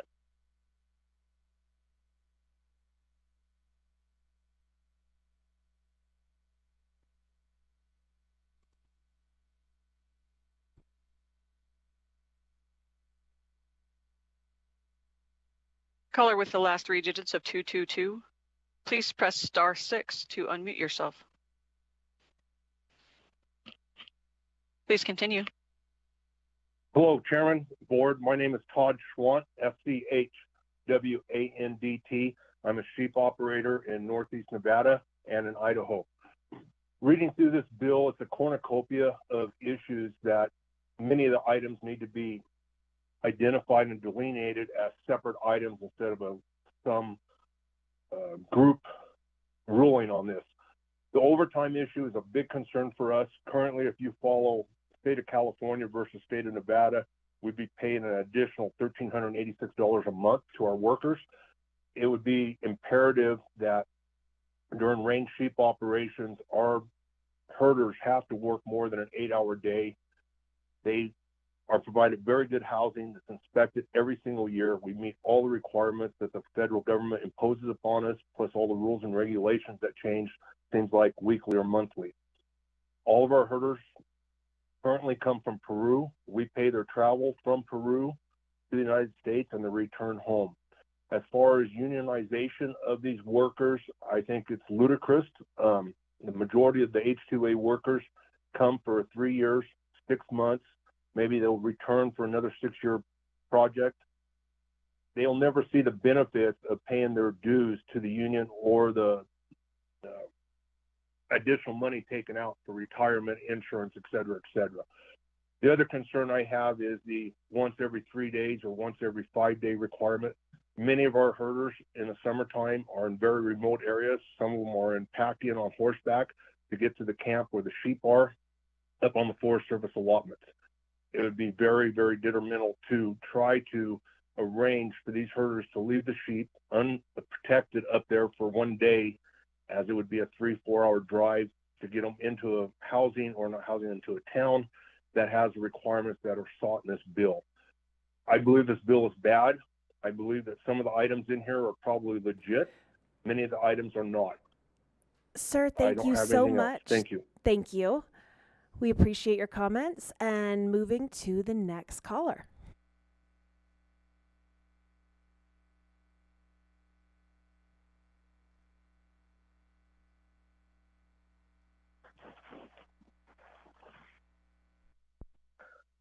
Hello? Please continue.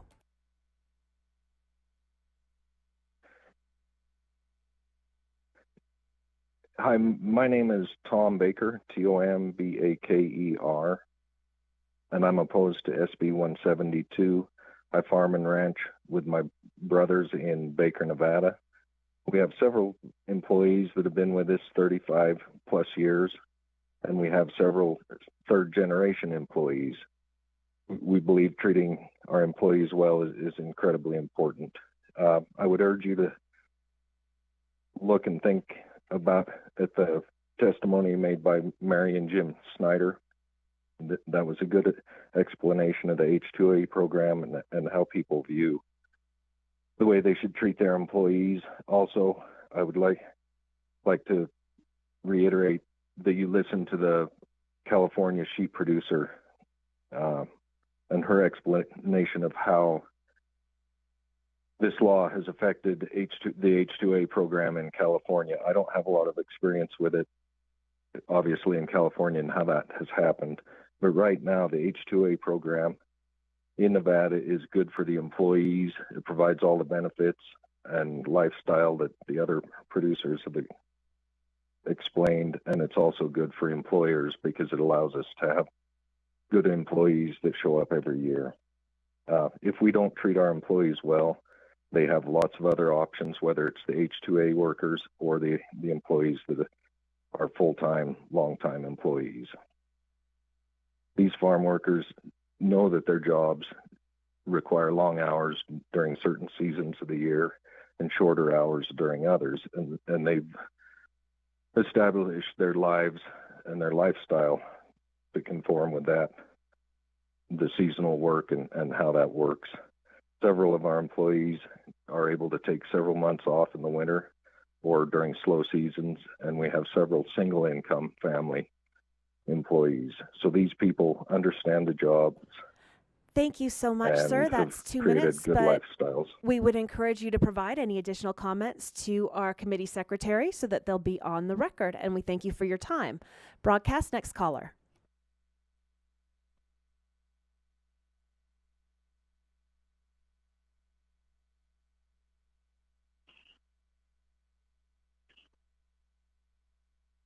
Hello. Please continue. Good morning, Chair, members of the committee. For the record, my name is Gary Godey, G-A-R-Y-G-O-D-D-E. I'm president of Last Raw Ranch, Inc., based out of Yerington, Nevada. We currently operate 2,400 acres, growing alfalfa hay for the dairy industry. We are an H-2A employer, and we oppose SB 172 as written. It needs to exclude employers of H-2A workers, as we are already regulated by the Department of Labor. We cover everything that is the concerns of the supporters of this bill. We currently pay 1.5 times the minimum wage of Nevada, $12 an hour here. We pay almost 18. We pay for everything. We have inspections, housing, transportation. We need to see this bill killed as written. We oppose SB 172 as DOL already has us under regulations which cover everything and takes care of everything. Our industry is not a light switch industry like most. It has highs and lows as far as demands of labor, and we respect those, and we have offered more hours straight time, which will cover all that to keep flexibility and provide as many hours for the workers that want to work. They will not understand when you say they can't have hours because of the constraints and the unsustainable time and a half that is being put on the wages. They won't understand it. It will just create chaos in our industry. And it will probably be the demise of agriculture in the state of Nevada. And I hope you representatives don't want that on your watch. Sir, thank you so much. Broadcast, next caller.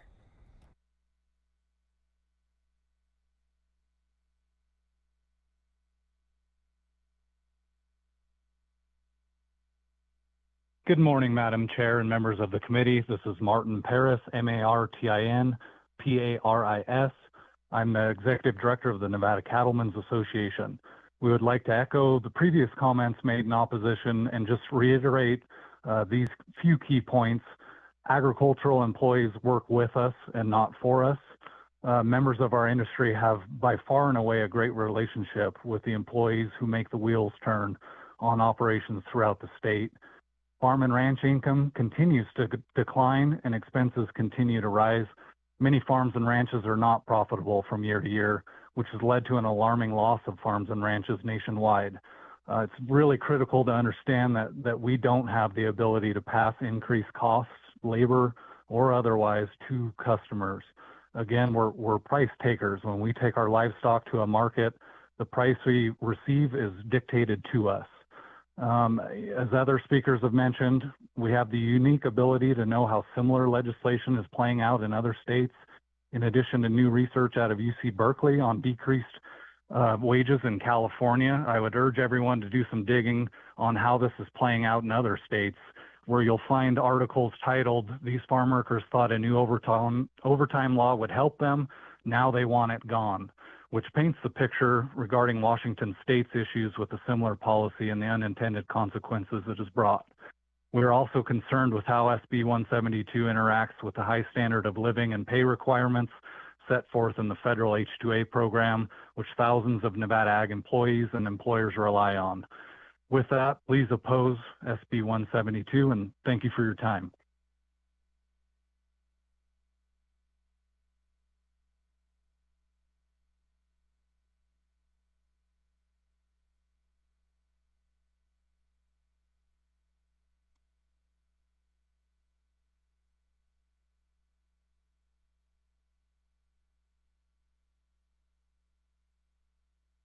Caller with the last three digits of 218, you are unmuted. Please continue. Good morning. My name is Mike Bardley, M-I-K-E-B-A-R-D-S-L-E-Y, for Espel Sheep and Cattle, fifth generation sheep and cattle producer, and we strongly oppose this bill. The stark reality is workers will be let go because we cannot afford these overtime payments that will be required in this bill. And that is all. Thank you. Thank you so much. Broadcast, do we have any further callers? If you recently just joined us, we are currently in opposition of SB 172. If you would like to testify in opposition, please press *9 now to take your place in the queue.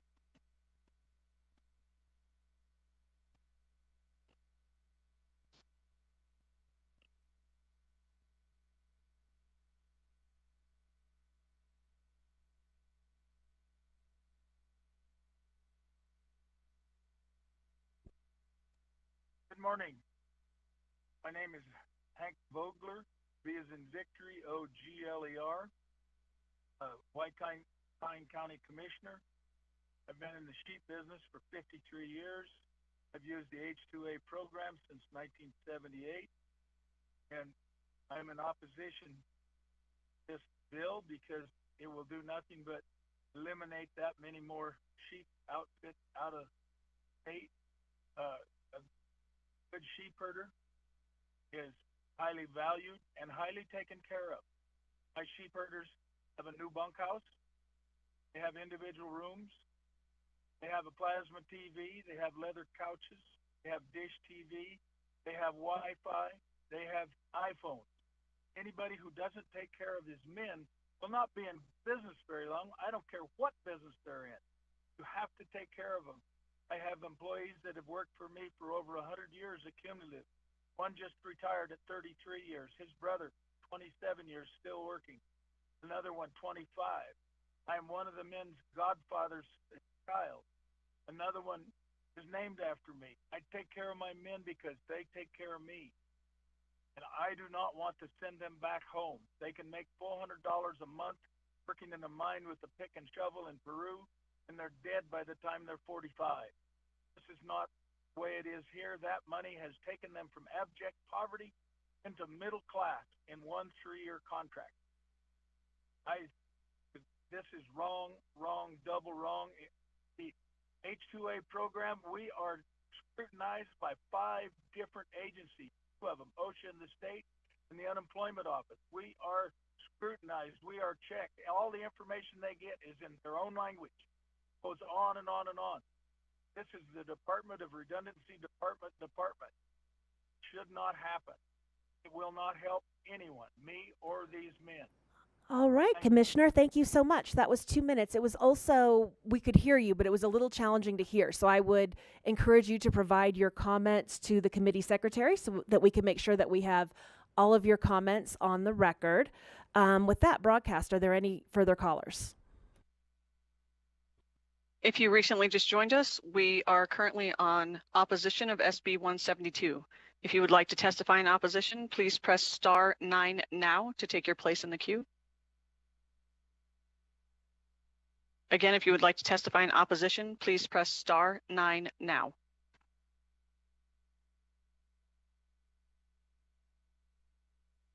Chair, you have no more callers wishing to participate at this time. Thank you so much, broadcast. And with that, we will close the testimony in opposition of Senate Bill 172 and open testimony in neutral.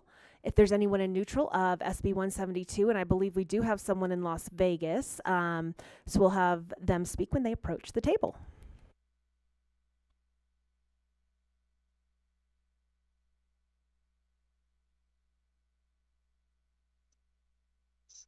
Good morning, Madam Chair and committee members. Brett Harris, Nevada Labor Commissioner, for the record.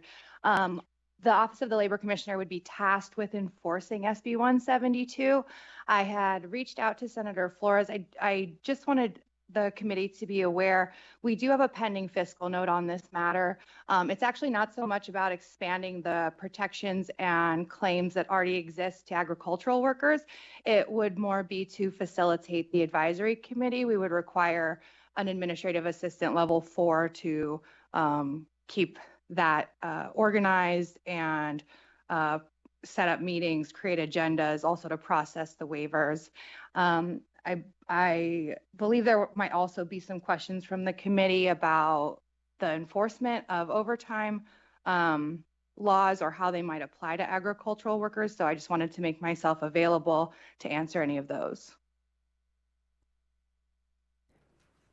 I don't see any questions from the committee on that, but I do thank you so much. And as another of my Emerge sisters, it's always wonderful to see you. Thank you so much for coming out to testify and answer any questions from the committee. Do we have anyone else who is in neutral? In Las Vegas, I don't see anyone. In Carson, I don't. Broadcast, is there anyone on the phone in neutral of Senate Bill 172? If you would like to testify neutral on SB 172, please press star 9 now to take your place in the queue.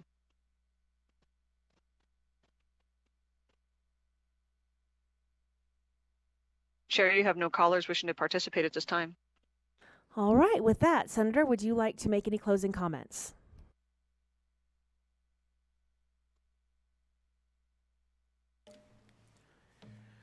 Thank you, Madam Chair, and members of the esteemed Commerce and Labor Committee for allowing me to present this bill. Senator Edgar Flores, for the record. I just wanted to very briefly, and I have to run to present a second bill, but I just wanted to say thank you to everybody who came in opposition. It's obvious that they've been doing this for a long time. It's obvious that they're very passionate human beings. The words I heard is, I respect, I love, calling their workers family. And I need to acknowledge that because it is obvious to me that they're doing everything right. But I am not here today because I think they're the ones that are the problem. Unfortunately, there are other actors.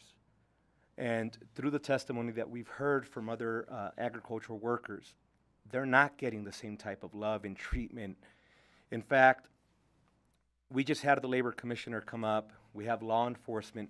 There are already a bunch of labor laws in practice, and they get broken every single day. So the fact that there are some requirements for H-2 workers today does not indicate that we've already achieved perfection in ensuring the quality of protection for these workers, number one. Number two, not all folk who are agricultural employees are H-2 workers. Some of them are our neighbors. They work and live in this state and have been here for generations. They deserve collective bargaining rights and protections as well. It is not strictly a conversation about H-2 workers. Additionally, we've spoken with some of the H-2 workers, and some of the testimony that we heard from them is that they work in environments where they keep their visa. The agricultural employer keeps possession of their visa, keeps possession of their immigration documents as a way to really impose power over this individual. Now, we've heard, and I believe this, there are individuals that if they were doing this work anywhere else in the world, they might be getting paid $25 a day or less. But that's what makes them so ripe for them to be taken advantage of. Because they come here and they said, I could be making $25 an hour, or I can be here in horrible living conditions. I can be here with expired food. I can be here expected to work X amount of hours. But that is still better than my situation back home. But as a Nevadan, That is not okay for us. Just because somebody gets exploited in another country does not mean that we come to Nevada and lower our standards, depending on the type of human we're working with. Every single human lives and adheres to the same standard of protections in Nevada, because that's who we are as Nevadans. We never allow ourselves to say, well, in a different country they do that, so this human I treat them this way because they're from that country, but if this other individual, I raise the standard.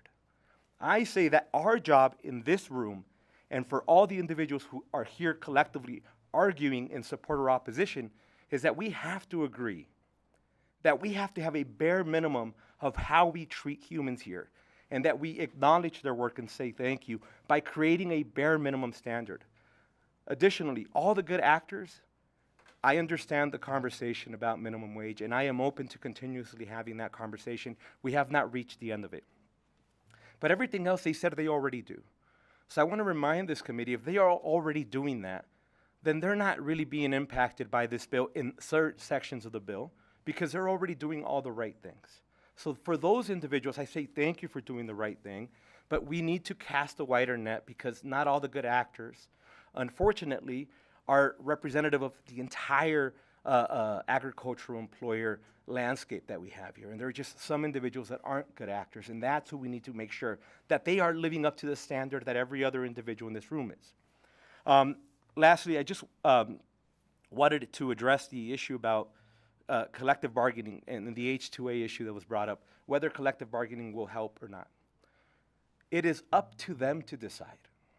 That is the beauty of collective bargaining. You don't have to participate. You don't have to do anything if you don't want to, but you have the opportunity to engage. Let them sit down and say, here are the rights that I am afforded in this country and in this particular state, and I will make a decision of whether or not that is the best thing for me.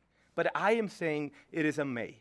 Let them decide that. Let the employee, if you really do everything you do and everything is at the perfect standard, then maybe they never decide to engage in collective bargaining. And beautiful, that's great. But maybe they do decide. My point is, put that right with the employee, period. I am open to working with any individual in this room. I really appreciate everybody's testimony, and I appreciate the indulgence, Madam Chair. Thank you. Thank you so much, Senator Flores. And with that, we will close the hearing on Senate Bill 172, and we will open the hearing on Senate Bill 169, prohibiting a third-party restaurant reservation service platform provider from engaging in certain activities. I welcome Senator Doñate and his co-presenters up to the table, and we'll have you begin when you're ready.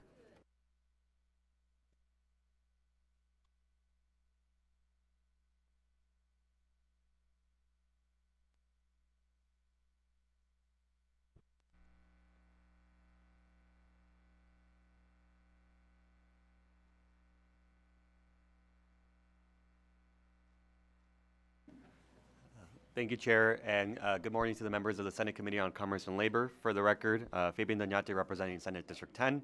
I'm here to present Senate Bill 169, which prohibits a third-party restaurant reservation service platform provider from engaging in certain activities.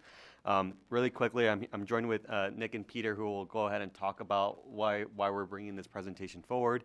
But just to start off, you know, I'm very honored to represent one of the most restaurant dense districts in the state. My district, of course, includes the Las Vegas Strip, and so we're very excited to talk about this proposal of solving an issue that many small businesses are impacted from, and so now I'll turn it over to Peter. Thank you, Chair and members of the committee.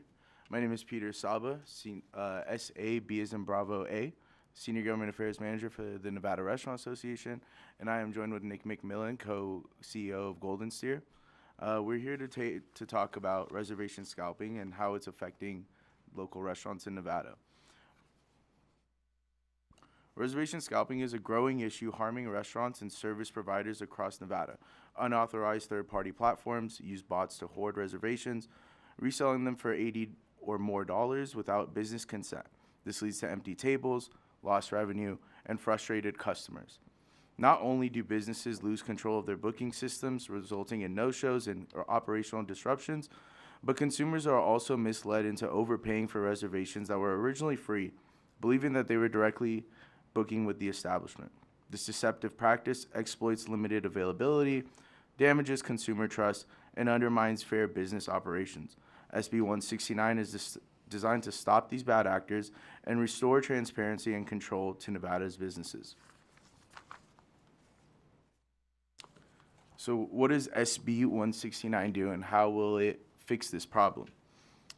SB 169 introduces 3 key protections for businesses and consumers. Written agreements required. A third-party reservation platform must have explicit written permission before listing reservations for any restaurant or service provider. The second portion is enforcement under the Nevada Deceptive Trades Practice Act. Violators will be subject to civil penalties, ensuring that unauthorized listings and misleading marketing practices are held accountable. And 3 is exemptions for legitimate services. Platforms that offer personal, non-transferable reservations for free, share customer contact information, and honor business opt-out requests will not be subject to this regulation. I want to also notify the committee of a possible amendment to allow for these restaurants to privately sue these scalpers and these websites, not just the Attorney General. These simple but effective protections will ensure businesses regain control over their reservation systems and eliminate deceptive scalping practices.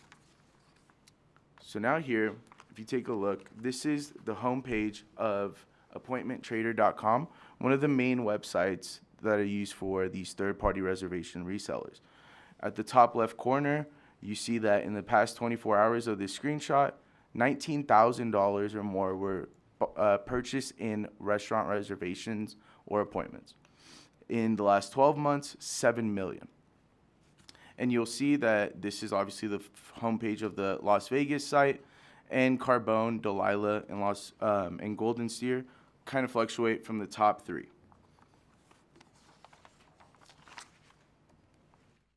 Now let's take a look into Golden Steer specifically. If you focus on March 14th, someone is currently bidding, at the time of the screenshot, $730 just to get into the door. Not on the food, just to get a table on that day.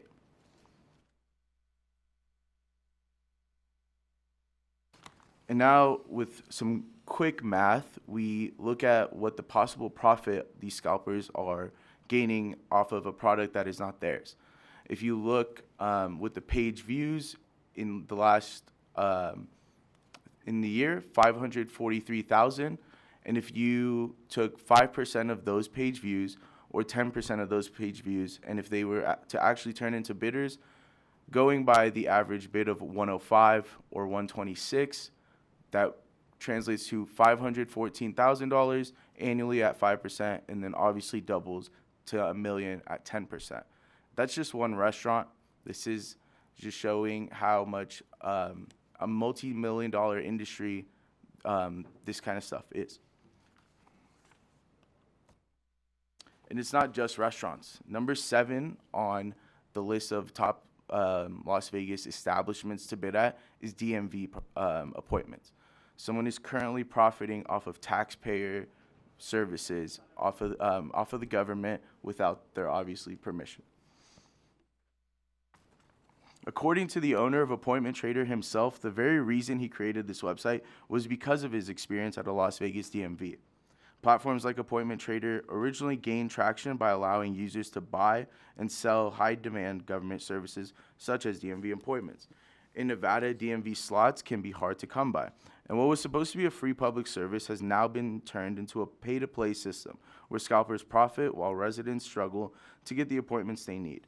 This exploitation of essential services was just the beginning, and now the same tactics are being used to manipulate restaurant reservations and undermine small businesses. Here you see that the Nomad restaurant, right below it, it says rank 19, and you can see 2 users have traded bids at $87 in the last 90 days. After that, nothing else has been purchased or bidded on in the last 90 days, but this is showing that this is currently affecting 19 different restaurants. Someone is profiting off of 19 different restaurants in the valley.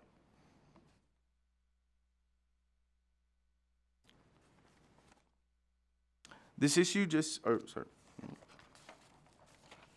This is why Senate Bill 169 is so important. Without intervention, scalpers will continue to exploit Nevada businesses, deceive consumers, and manipulate high-demand reservations for profit. By passing SB 169, we ensure businesses retain control over their reservations, consumers are protected from deception, and bad actors cannot profit from an unregulated system. This is a common-sense measure that protects both business owners and the public, ensuring fair and transparent business practices in Nevada.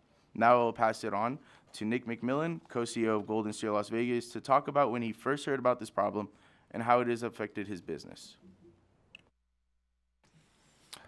Nick McMillan, NICKMCMILLAN. Thank you, Peter. Thank you, Senator, Chair, and Committee. Thank you, and good morning. It was a couple of years ago when an employee of ours came up to me and said, "Hey, have you seen this? There's someone that's selling Golden Steer reservations online. Is this something that you guys have authorized or done?" And we had not. We had never heard of it, and thought it was. I was surprised and a little frustrated that reservations were being sold when it was not something that we had given permission for. And in the intervening years, we've seen the problem get worse to the point where last October we found one of these accounts in our reservation system that had somewhere between 40 and 50 reservations for dinners in a 5-week period. We are fortunate. There's a tremendous amount of folks that are wanting to come into the Golden Steer, and we do everything that we possibly can to accommodate those folks. We have a robust phone system. We answer messages on Facebook and Instagram and all of our social channels. We respond to text messages. We accept walk-ins. If you walk in and we have availability, we will certainly seat you. The door staff has an internal joke that we play Tetris with the floor plan so that we can get folks in, as many folks as possible. And certainly there is no restaurateur or restaurant owner that wants to turn guests away. But when we look out and we see 40 to 50 reservations that are not with the intent of coming to dine, but with the intent of selling those, we run into issues. We run into issues with guest experience. We have house policies, for instance. We have dress codes, and we send out important information about parking that was built around the idea that the person booking the reservation is actually going to be the one that's going to be dining with us. This system interrupts that. And it really sets a bad incentive model, because now there is an incentive to just book as many reservations as possible and then try to resell them. And of course, with the advent of technology and AI, there are things like the appointment trader AI found a table for two at Golden Steer Las Vegas, 6:30 p.m. that is instantly available for you. And so this is not something that builds a good guest relationship in hospitality. It's not something that we opted in for or were ever contacted about. It is just something that sprung up, and certainly something that we have struggled with internally. How do we handle this? How do we fix this? In no real good ways. We could, of course, charge for reservations ourselves, but we've decided that that's not something that we would like to do. And so I certainly appreciate everyone's time and consideration on the bill. Peter Sauber for the record. I just want to clarify that this isn't stopping people who come up with their own different website and get to post restaurants on there. It's just we want them to go and get the permission of these owners, and maybe they're afraid that the owner is going to ask for a cut or just doesn't want people profiting or paying for a reservation, but that's all we're asking for here. Thank you so much, Chair. Fabian Doñate for the record. That concludes our presentation. We're happy to answer any questions. Thank you so much. I have a few questions, and I'm sure we have some committee members with questions too. We'll start with Senator Rogich. Good morning, and thank you for coming, and it's nice to see you again, Nick. With regard to these scalpers, are they licensed by the state of Nevada to conduct business here? Scalping is prohibited under the state of Nevada, if I believe. If council wants to check on that. But so people are doing this unregulated, not legally at all. Peter Sauber for the record. Okay, we'll go to Senator Steinbeck and then back to Vice Chair Daley. Thank you, Madam Chair. Thank you for meeting with me earlier on this. Of course, this is I'm in support of this bill, but my biggest question is enforcement. Already scalping is illegal. How do you see this being enforced? Thank you so much, Fabian Doñate, for the record. So one of the, I'm going to refer the committee members to the proposed amendment. It's also reflected online. I think you all have a copy of it. One of the enforcement mechanisms that was recommended from the Attorney General's office is to include this as part of the Deceptive Trade Practices Act. So that way, if I am a business owner that has been a victim of, say, if this bill passes, you can refer it to the Attorney General's office and the Attorney General can then take action. So it's kind of inclusive of how we're doing deceptive trade with other industries. So I would refer you back to that exhibit. So that's the enforcement mechanism for that. Okay, thank you. Thank you so much. Vice Chair Daley. Thank you, Madam Chair, and not necessarily a question. When I read the bill, wrote my notes, was maybe we should make this a deceptive trade practice. So I was happy to see the amendment on that. I think future questions may be the contracts that restaurants then enter into, and I'm going to get a cut and all that kind of stuff. Just for the record, if I got to pay for a reservation, I'm not going. If you're so fancy that you're going to charge for a reservation, I don't need to go. But I'm glad to see the deceptive trade practice. I think that will make that, and I know there's another bill that raises the penalty of that to like $15,000. So puts it in parity with other provisions along those lines. Thank you so much, Senator Flores. Thank you, Madam Chair. I will confess that I've never been able to get a reservation at your restaurant. So we're going to have to talk after, off the record. I'm going to use this third-party platform to get one. I'm kidding, but I really haven't had an opportunity. I'm glad that you're doing so well, of course. I'm just curious to know, so a lot of these companies operate online. They're not always incorporated or registered in the state of Nevada, very often outside of the state, and maybe at times even outside of the U.S. Just curious to know how we foresee going after some of those bad actors. I understand it's going to be a little bit of a nightmare, and of course, this is the first right step, but I was just curious to know if you've seen other states or circumstances where you had to go outside of the state, which obviously makes it difficult for us to engage, particularly if they're based outside of the U.S.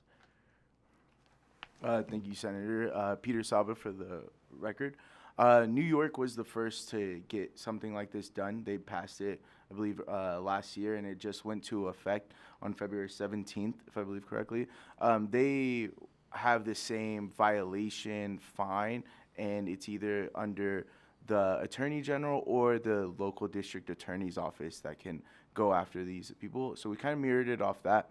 I do know currently there are about 7 different other states that are also having these conversations right now and bills being written up, maybe more than 7. But yeah, I know Florida, California, South Carolina, Illinois, and some others. But I think that answered. And Madam Chair, if I just may have a brief follow-up. I guess my biggest concern was, and I use a lot of apps, particularly when I'm traveling outside of the U.S., and I know it may be a company outside of the U.S. that's promoting restaurants or hotels, but I was curious to know in that scenario if we had kind of a game plan and how we were going to go after some of the bad actors not in the country. So I'm assuming with, the way online moves now, there's just so much out there. A very small story. We set up a reservation for this really amazing restaurant in Baja California, and I know we had a little bit of headache because we used a third party. We didn't realize it. Same thing, and we never got anything out of it. The restaurant was confused, but that's what triggered that memory. Just if we had a game plan to go after some of these folk outside of the U.S. Thank you so much, Fabian Doñate, for the record. I think, and Senator, you bring up a good point in terms of how do we enforce outside of the parameters of our state, which obviously we've considered. There's other types of crime that we, in terms of the illicit market, that this is not just an example of it. I think the way that we formatted the bill was structured so that because it would count as deceptive trade, we can at least stop to the extent that we can. In New York, they actually allowed for also the private right of action for restaurants to sue the large companies that are standing up these scalping sites. That is something that we're going to be pursuing potentially as a follow-up before the work session. And so that is also another way to enforce it. So it's more at the individual level. So, yeah. I'm going to ask a couple questions, then we'll go back down the line. But first, I wanted to say thank you so much for presenting. This is something I had no idea about. Obviously, I'm not as technologically savvy as some of my colleagues. I will say several years ago, I did have an opportunity to go to Golden Steer, and it was excellent. The staff was absolutely amazing.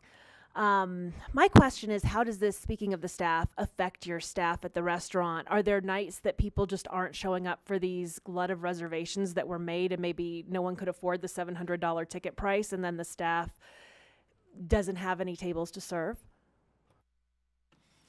Nick McMillan. Yes, no-shows are certainly an issue with this.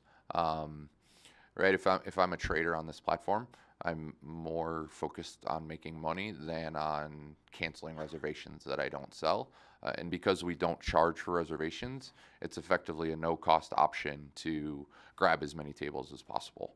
And because we are fortunate to have a lot of folks that want to come in, these traders can go look ahead in the future, grab reservations before other customers maybe know that they're coming to Las Vegas, and then by their actions limit demand as well. And there is confusion that happens if a guest does purchase a reservation because they're checking in under a different name, and it's hard for us to collect allergy information, and then the host stand gets confused, or people just don't show up. And we've really noticed it. So an interesting inflection point is on parties of 6 or more, we collect a deposit, and we see virtually all of this activity on reservations less than 6, of course, because there's no deposit that needs to be collected. Thank you so much. And my concern is for the restaurants and also for the teams that are working there and then having these no-shows and having nights they're not earning the income they could be because of these no-shows. I'm going to pass it down to Senator Ellison and then to Senator Rogich. Oh, Senator Ellison. Well, I totally agree. I didn't know this was going on, but the way I look at it, if somebody calls and did they call your restaurant and say, I've got this table and this table and this table coming under that name, or do they put them under the people's name? Nick McMillan, they're not generally calling the restaurant to do this. They're doing it all online via OpenTable, which is our reservation platform. And what they'll generally do is put a random first name and a last initial. So if I was doing it, I might put Nick M. And they will, when they sell that reservation, after it's purchased, they will, the trader will then send the reservation confirmation via email to the person that they sold it to. I actually went through one of these transactions to see how it worked. And so the reservation might be under Nick M, but if Peter's dining and he's like, oh, it's Nick M, and if we're having trouble finding it for any reason, it causes a slew of confusion for the guests. But they're generally not calling it. It's all done via OpenTable.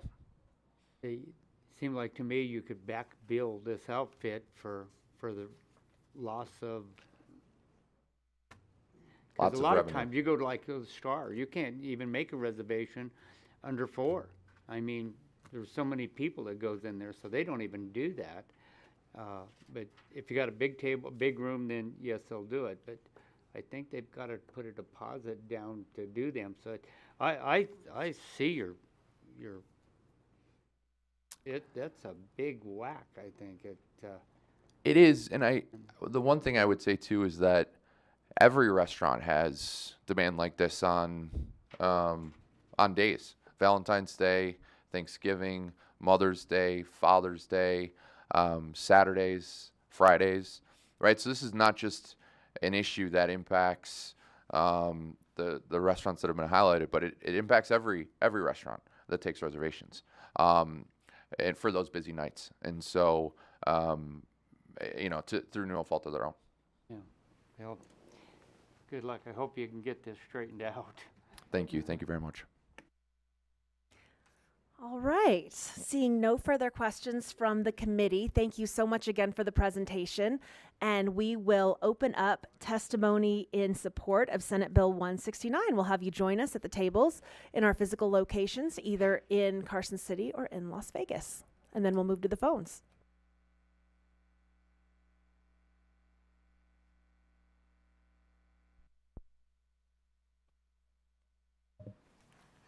Good morning, Chair Pizzina, members of the committee. For the record, my name is Nick Schneider, Director of Government Affairs for the Vegas Chamber. We're here in support of this bill and would like to thank the sponsor for all of their work on this. As you've heard, this third-party scalping unfortunately has a significant negative impact on reservation agency, results in lost revenue. As you heard from Senator Daley's question, this can also have a damaging impact on their brand. The sale of reservations when there's no actual cost can be severely damaging. And per Senator Flores' comment about access, this negatively impacts Nevadans who can't actually have access to a lot of these restaurants. As you heard also per your question, the impact on staff, having to pay for a reservation can definitely have a negative experience on customer experience and result in, perhaps more negative interactions. We're, of course, in strong support of this bill as introduced, but we'll have to review the amendments. Thank you so much. Thank you so much, and thank you for sticking in there with us through Senate Bill 172 to make your positive testimony on Senate Bill 169. Do we have anyone else here in Carson City or in Las Vegas? All right, broadcast, is there anyone on the phones in support of Senate Bill 169? Chair, your public line is open and working, but you have no callers at this time. Well, that is quite a change from earlier when I think we had about 50 people lined up in queue. Thank you so much. We will close out testimony in support of Senate Bill 169 and move to anyone in opposition of Senate Bill 169 here in Carson City or in Las Vegas. Seeing no one approaching the tables, is there anyone on the phones broadcast? Chair, you have no callers at this time. All right, that'll close out testimony in opposition. What about neutral? Anyone neutral to Senate Bill 169? I see Mr. Sever from the DMV approaching the table. All right, begin when you're ready. Thank you, Chair, committee members. Sean Sever from the Nevada DMV. We are neutral on SB 169, but appreciate the bill sponsor reaching out to us and are okay with them including any amendments to this bill. We do still have people selling DMV appointments, and we'd like to encourage our customers to use our online services, especially if they're renewing a registration. Thanks. Thank you so much. And this almost makes me wonder if hotels are running into the same problems right now with people trying to sell those reservations during busy times. But nonetheless, thank you very much. Good morning, Madam Chair, members of the committee. Edith Duarte for the record, DUA RTE, today representing TechNet. We are in neutral. We appreciate the sponsor working with us and getting this conceptual amendment or the amendment added. We're neutral today because it sounds like there's still some other amendments coming, but we are just very grateful for working with us and for the amendment. Thank you. Okay, thank you so much. I don't see anyone in Las Vegas broadcast. Do we have anyone on the phones in neutral of Senate Bill 169? Your public line is open and working, but you have no callers at this time. Thank you so much. Senator Flores, would you like to make any closing statements? All right. With that, thank you so much again for the presentation. We will close the hearing on Senate Bill 169 and move to the next item on our agenda, which is public comments. Members of the public may provide public comment in person, by phone, or submit written public comment to the committee's email address. Instructions for providing public comment may be found on the agenda, including the call-in information. We look forward to hearing your comments and ask that you keep them brief and please avoid repetition made by previous speakers. Due to time constraints, we may have to move on to the next person who wants to speak. In such cases, please send us your public comment in writing to the committee's email address. Finally, clearly state and spell your name for the record. We'll begin here in Carson City. Seeing no one, Las Vegas. Seeing no one, broadcast. Do we have anyone who'd like to make public comment on the phones? Chair, your public line is open and working, and you have no callers at this time. Look at that. We're about a month into session and not one person has chosen to make public comment in the Senate Committee on Commerce and Labor.